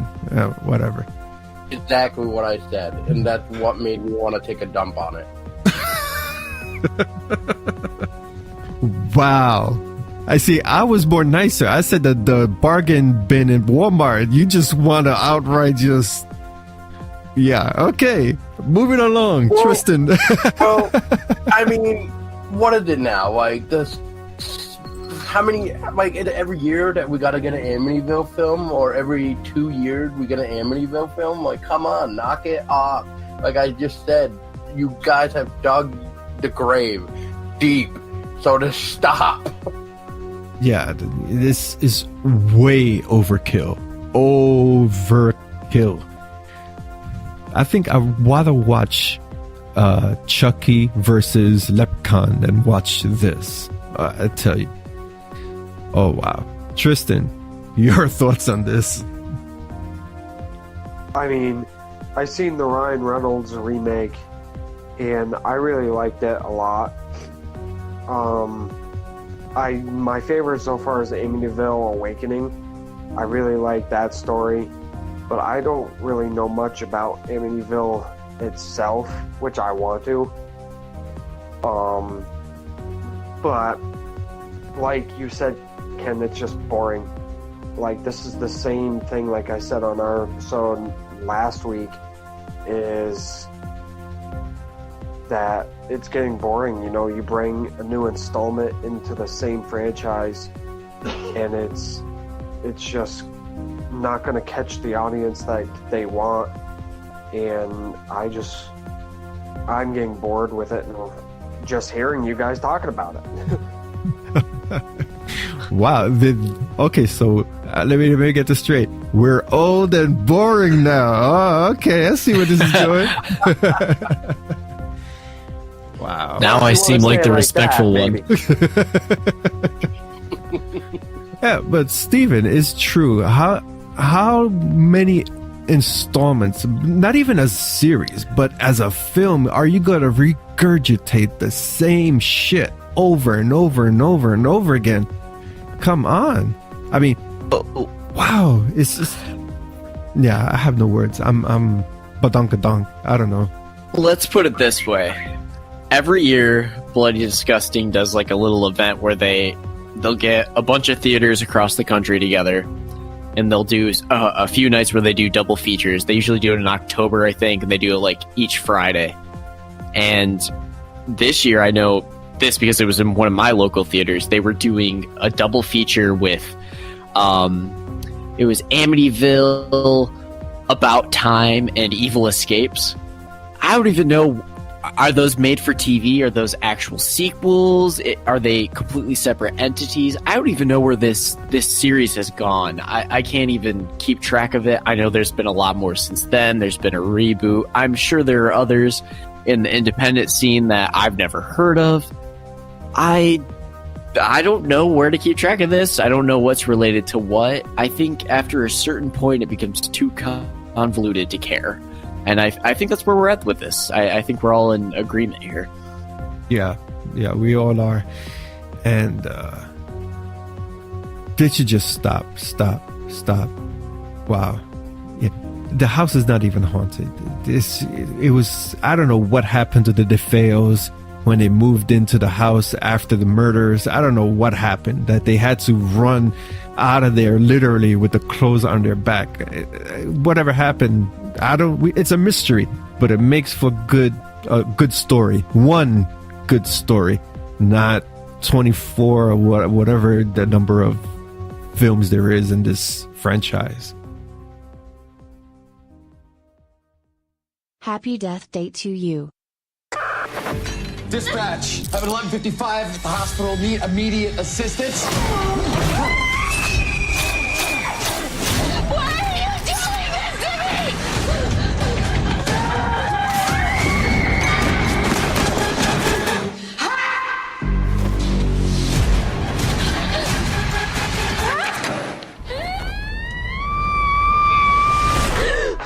Okay, you're up. I folded your pants for you.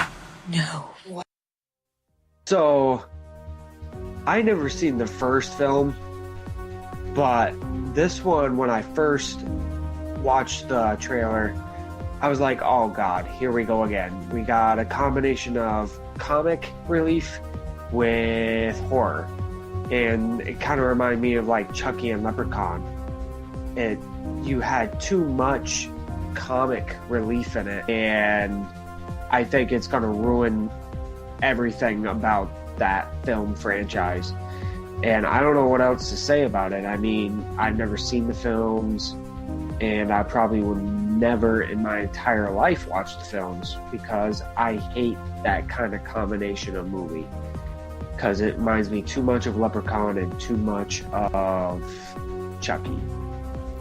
Well, you make an interesting point there. How many times have we seen these time travel films? Jake Gyllenhaal did one on a train. I think Denzel did one as well, in some shape or form. And then why don't we just throw in Jean-Claude Van Damme and Jet Li into the mix? Yeah, they went back in time to do what they had to do. These time travel films, they are so boring, and it's boring because the repetitiveness again and again and again and again and again and again and again. Why would I want to sit for 90 minutes of watching watching a character go through the same shit all over again? There has to be some type of layered context here. Give me a character arc. Give me a story. Give me something to work with here. It perplexes me how this movie got a sequel. Is Jason Blumhouse behind this? Because that would explain why this film got a sequel. You know, I get a lot of hate for this, but I actually didn't hate the first movie. I know people generally bitched about it a lot of times because of the whole time travel thing and also the PG-13 rating, if I remember correctly. But you know, if the premise is entertaining, then I can forgive that. I don't always need lots of blood for a horror movie to count. But I also think that when you look at the horror genre as a whole, not everything is shooting out to kind of scare you to its core. Some people are just shooting for the elements, and I think we're also seeing this previously. I mean, we've already talked about Ghostbusters. I mean, that's not trying to scare us. It's just trying to have fun. And I think in a lot of ways that this is more trying to have some tense moments and some cheap scares. But I think overall what this is setting out to do is just be a fun, entertaining movie. And I think what this does have going for it, at least with the first installment, is that when it came to the repetitive portions of it, they at least threw in the girl being quirky and kind of having a few different segments where she's being completely stupid with it. And it was, it's fun to watch. It's nothing crazy, but I didn't think it was the worst thing in the world I've ever seen. I do think that the success of this sequel, though, will rely on this ability to keep the concept fresh, which in a movie about repetition of said events is going to be a challenge when you've already done it once. So I'm going to go see it probably. I think it'll probably be fun. I don't think it's going to be as good as the first. I don't think it's going to be anything Oscar worthy. I don't think it's going to be anything we're going to remember 20 years down the line as something we look back fondly at. But I think for what it's trying to do, I think it'll succeed with that. Yeah, well, what's funny is that I gotta bring up this particular game, and you'll completely understand after too, is because we need to go back to August 3rd, 2014. So what came out that day? Does anybody remember the playable teaser? Or should I say PT, where they had the loop-in hallways, but each time you went through the door, something mysteriously changed or maybe got added or something.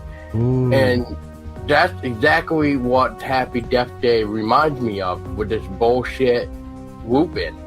Except the fact that Happy Death Day actually wasn't just one hallway. It went everywhere.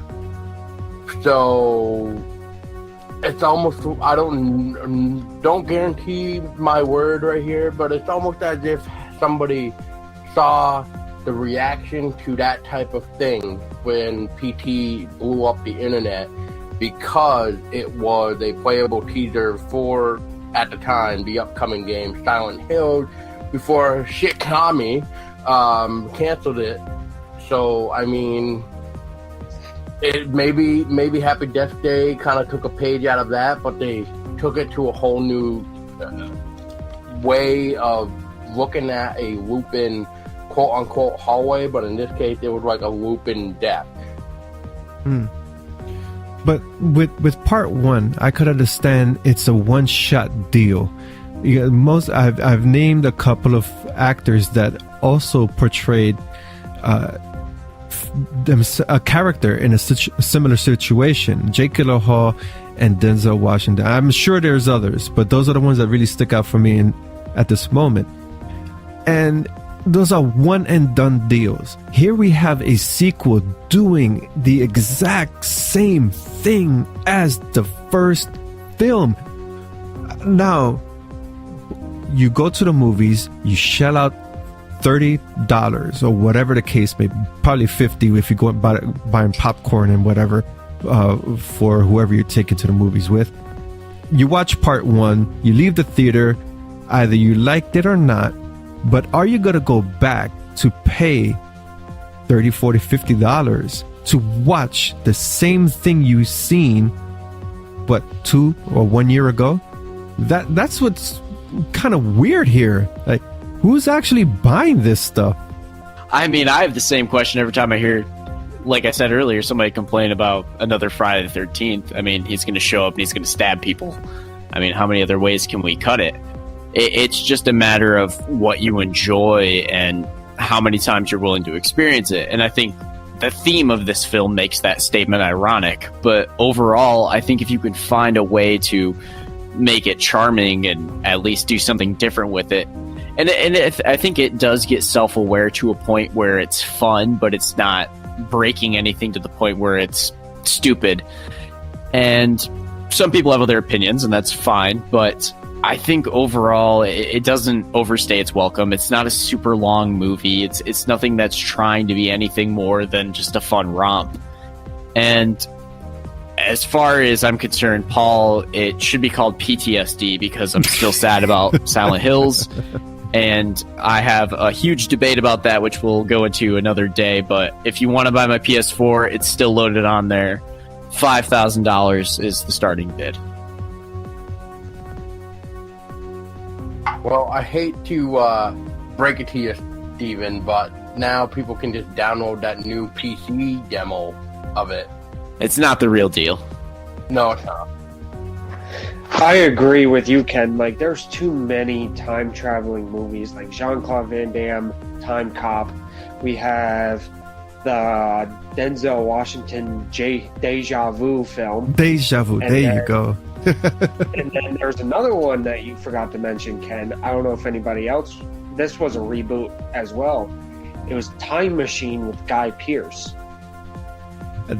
I think this is one of the bestest conversations here. There's so many different opinions on not for Happy Death Day, but the theme that Happy Death Day presents. That's cool. I mean, the only thing I have to say about that is, Halloween, Friday the 13th, Texas Chainsaw, Scream, Wrong Turn, Hills Have Eyes, Nightmare on Elm Street, and a million more I could name off the top of my head if I wanted to. We've seen 10,000 slashers. We're going to see 10,000 more. Nobody's complaining about that. I think the tired excuse of seeing a movie with a similar concept is it's not going to warrant anything to stop this movie. I think there are far less time travel movies than we've seen of the movies that I just listed.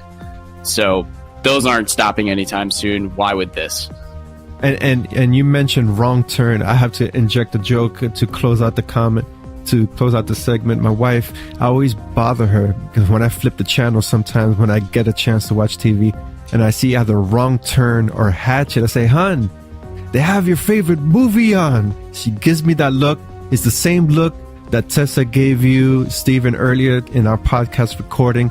That look that goes whoosh, like, okay, sorry. Whoa, yeah. You just made me think about that when you mentioned Wrong Turn. Oh, wow. The Final Wish.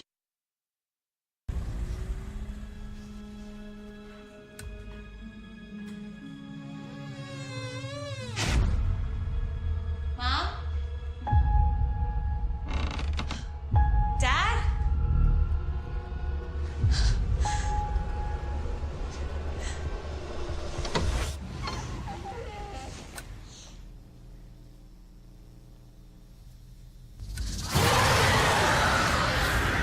The Final Wish. Well, ladies and gentlemen, for one night only on January 24th, you can just see this film for one night only in select theaters. And The Final Wish is from the creator of the Final Destination franchise, which we talked about that, I believe, or if not, we're going to be at some point about the Final Destination reboot that's going on as well. But anyway, yes, Final Wish comes from the creator of Final Destination, and it brings a new twisted tale of death within this film of The Final Wish.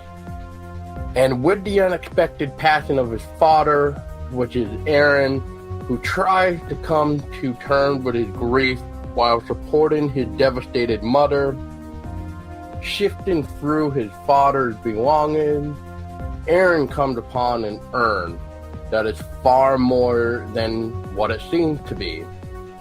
And as his wants and wishes start coming true, Aaron thinks his prayers have been answered until he realizes the price of this good fortune is much more than what he bargained for.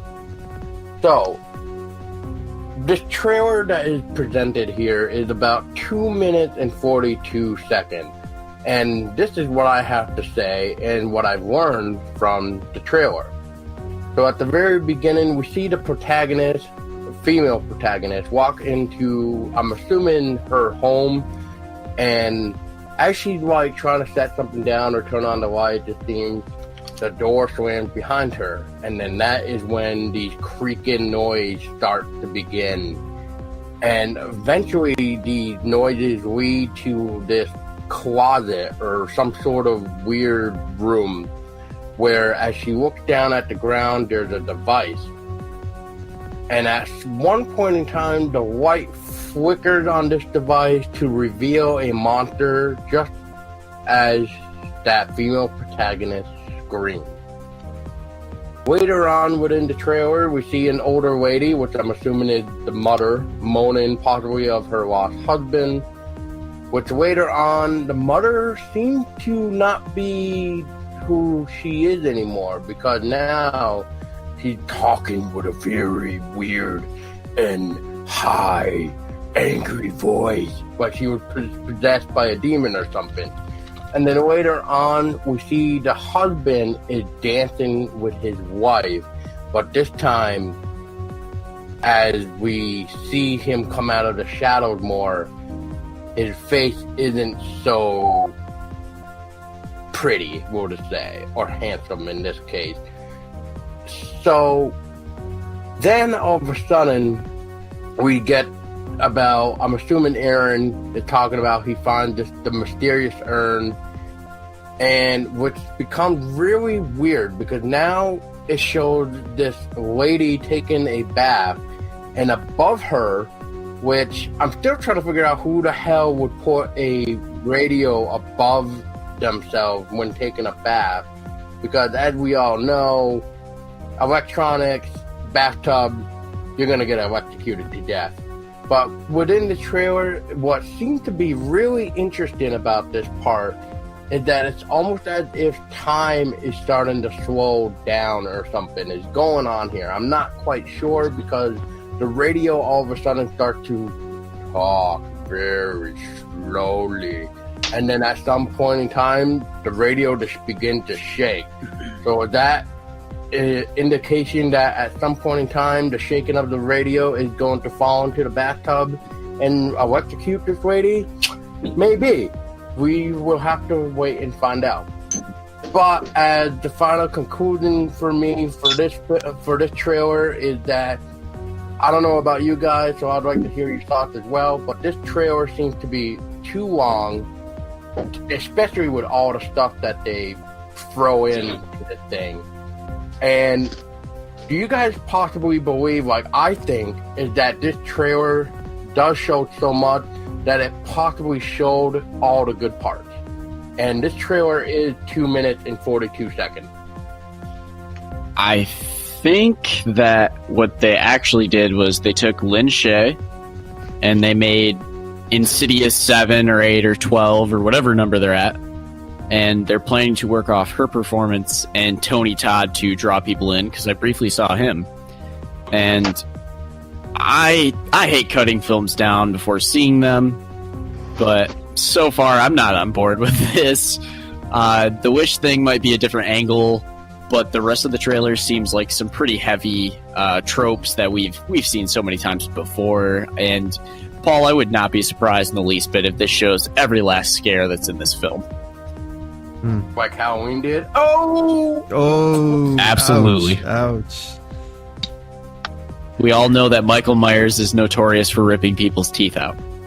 Maybe that was the kid from Candle Cove. There you go. You know, the wishing thing is actually not original.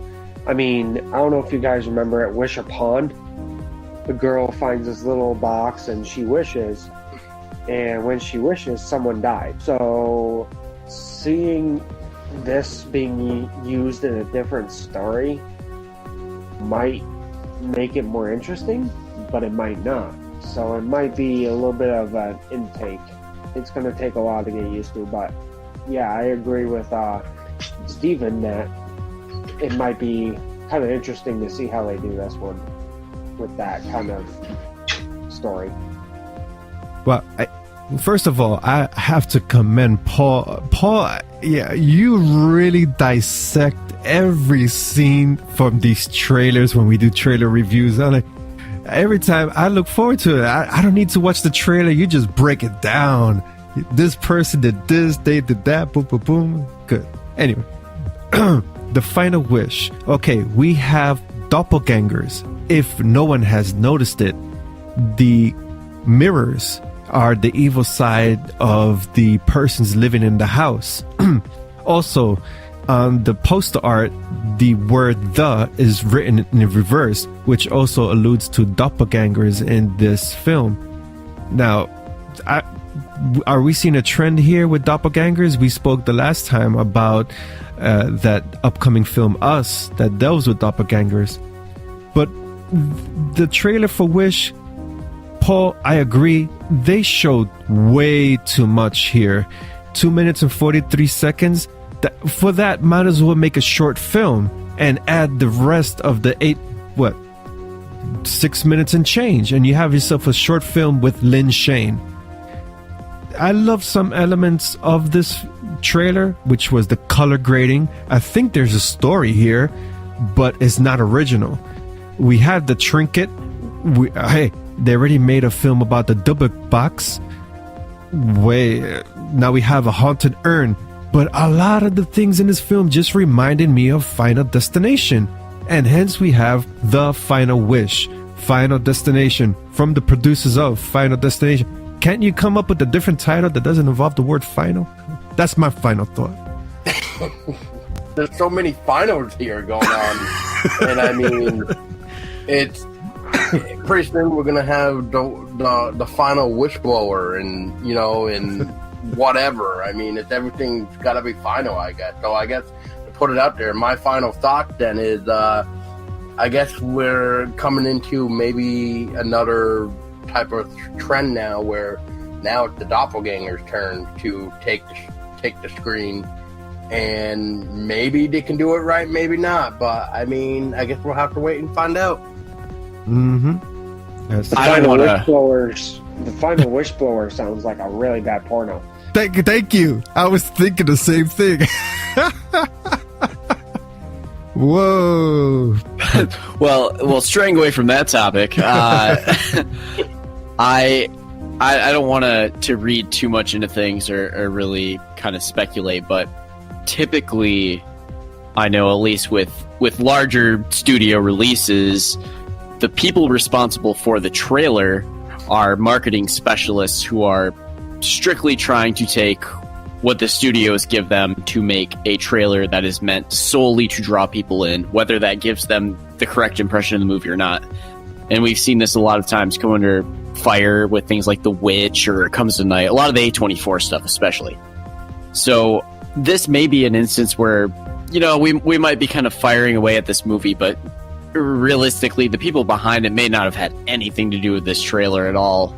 It might have been some company they hired out to try to make it look good and throw stuff together to keep people in the audiences. And sometimes it plays in their favor. They get a lot of sales, but in other times it might piss a lot of people off not meeting expectations. So I guess we'll have to see how this one plays out. We got to look at it like this. How many times have we seen a fucking trailer and then we go to see the movie, and then some of those scenes that we see within the trailer don't even make it to the final movie? So now we're like, okay, this trailer sold me or whatever, made it, sparked our attention. But now, after watching this, what the hell happened between the trailer to the final movie? I can't say I know of too many that have done that. I think the biggest thing that they can do wrong is what Quarantine did, really. I mean, not only did they dumb down recording, which was, as far as I'm concerned, a masterpiece, but they literally showed the ending in their trailer and on the cover art. So, yeah. There's a few different ways to look at it, but yeah, I agree that would be pretty crummy. And that is why we have a trailer first impression segment on our podcast, because it is a marketing tool, just as the poster art is a marketing tool. It's supposed to get people's asses into the cinemas, buy the tickets, sit down, watch the film. And I was just telling my wife this earlier today. If a movie gets a sequel and you're saying to yourself, how the fuck did this movie get a sequel? I mean, we just finished talking about that with Happy Death Day. But the fact of the matter is, some people went to the cinemas, bought their tickets, sat down, and it doesn't matter if you left the cinemas satisfied or not. It's the fact that that ticket sale goes into that box office statistic and it warrants a sequel. And that's the whole part of this marketing is the trailer. Sometimes it works, sometimes it doesn't. But I would rather see a trailer that is 30 seconds and gets me enticed than a 3-minute trailer and you're showing all of the film in it, there's no sense. Like I said, add the rest of the 6 minutes and make it a short film. Siempre Bruja. Bajar las apps de una vez para que tengas Insta, Pic, Facebook, todo el cuento. ¿Qué son apps? Pero tú vienes del monte. Ahora estaba por mi propia cuenta cientos de años lejos de mi tiempo. ¿Tú qué haces aquí? ¿Qué problema con ustedes los turistas que se creen los dueños de todo? Que no tengo el oro para pagarle. ¿Oro? ¿Y esta de dónde salió? And closing out our trailer first impressions is the upcoming series for Netflix titled Siempre Bruja. And the synopsis is: time-traveling witch from the 17th century escapes death and finds herself in modern-day Cartagena.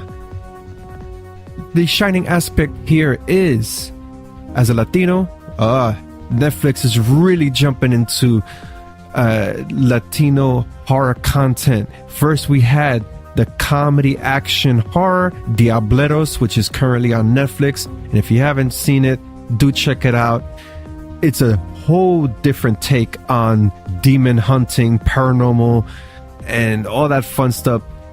Slapstick humor, you name it, it's there. It's cool, it's fun. Anyway, Siempre Bruja, it takes a different approach for horror. It is more humor, with horror taking the back seat, with comedic elements really driving here in this theme. One thing, as a Latino, I just don't get Spanish jokes. The comedian could be having the audience laughing in tears, and I would sit there as serious as George Clooney at his wedding. I'm telling you, I don't get Spanish jokes. And watching, I know this trailer is supposed to be comedic, but I just didn't get the jokes, and that's just because of that. I think my wife would enjoy this show more than I would prefer more action or serious tone element, even though if it could be French, Spanish, or English. I just like that context with my horror. Siempre Bruja, if you enjoy telenovelas, soap operas, Days of Our Lives, I think this would appeal to those type of crowds, because that's the aesthetic that I got with this trailer. I would check it out, but I know off the bat it's comedy, and I think there's some type of romantic thing going on later on. I'm just making that a prediction early, but that's the way it's headed for me. Thoughts? So I really enjoy that Netflix is trying to capitalize on these different aspects of the horror market culturally, and personally, I'm a huge fan of tracking down good foreign films and series, which are normally more difficult to find. So I think with Netflix bringing us something like this, or like you mentioned before, Diableros, it's really cool to those of us who enjoy watching other cultural aspects or viewpoints on horror. And I think there's been more than a handful of times where I've personally gone away from Netflix, especially when I want to find something that's more in the scope for like Asian horror or something, where if I want to find Ju-on or something like that, where I've had to look elsewhere. So I'm looking forward to see what they deliver. I'm willing to give anything a chance. I think that people who state that they don't want to watch something because their subtitles are horrible, and they should definitely try to look elsewhere, because there's some great horror coming from all over the world.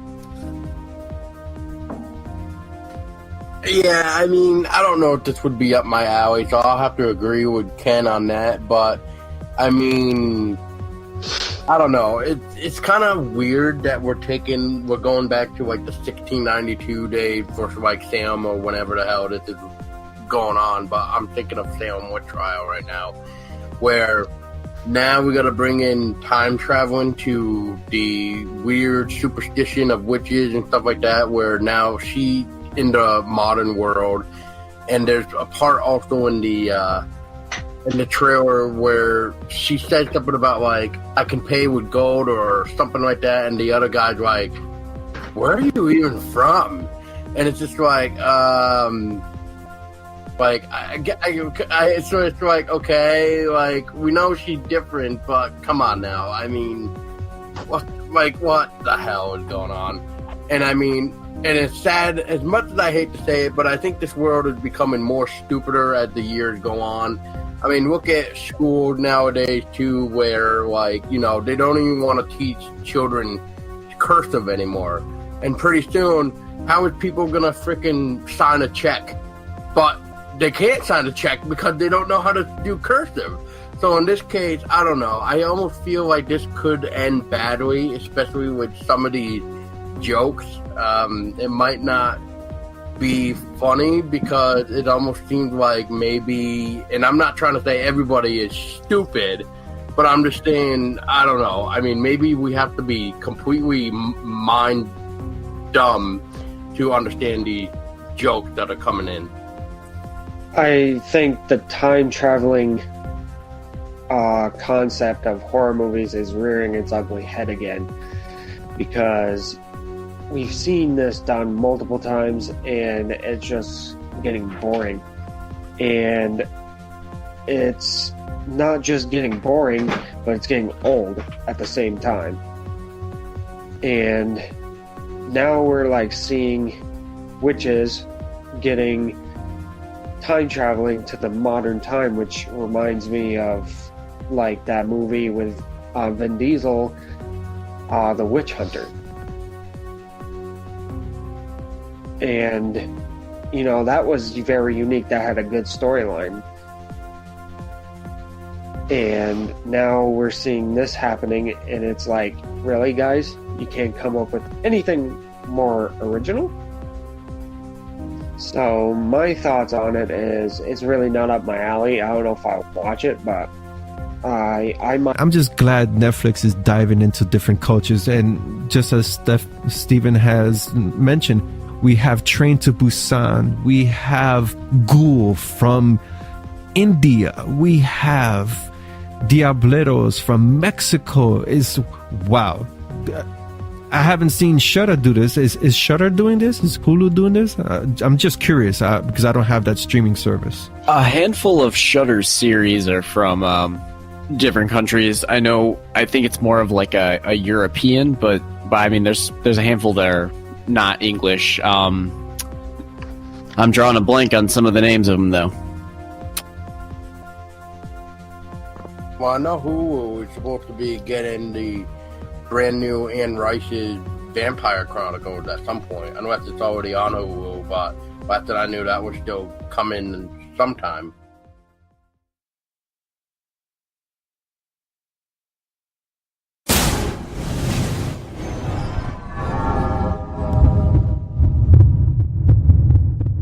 Thank you, gentlemen, for joining me once again in this collaborative roundtable discussion on various topics on film, trailers, television. Let's close it off with the outros. Introduce yourselves once again and share your social media handles, your podcast, where it can be found, and anything else you care to add. All right. Well, I guess I'm Paul Dulski, and I'm from the Everything Horror Podcast. We're on the social media at the handle at EH Podcast. That is EHPODCASTS. Otherwise, if you can go to our website, which is ehpodcast.com, and that is where you can find all our links to find us everywhere. And I'm Tristan Knott from Everything Horror Podcast. And I'm Stephen Gillhespy. I'm from Possessed Radio. You can find me at possessedradio.com. My podcast is just about anywhere you can normally find a podcast. And you can follow me on Facebook. Just search Possessed Radio, Possessed_radio for Twitter. And you can now follow me on Instagram at Possessed Radio. And once again, my name is Kent Artuz, founder DecayMag, and you can find DecayMag at DecayMag across all social media platforms. Our website is DecayMag.com, and our podcast is across all major podcast platforms: Google Podcasts, Apple Podcasts, Stitcher, Spotify, TuneIn, and if you have a Google Home device, I hope mine doesn't turn on right now, but all you gotta say is, okay, Google, play DecayMag Podcast.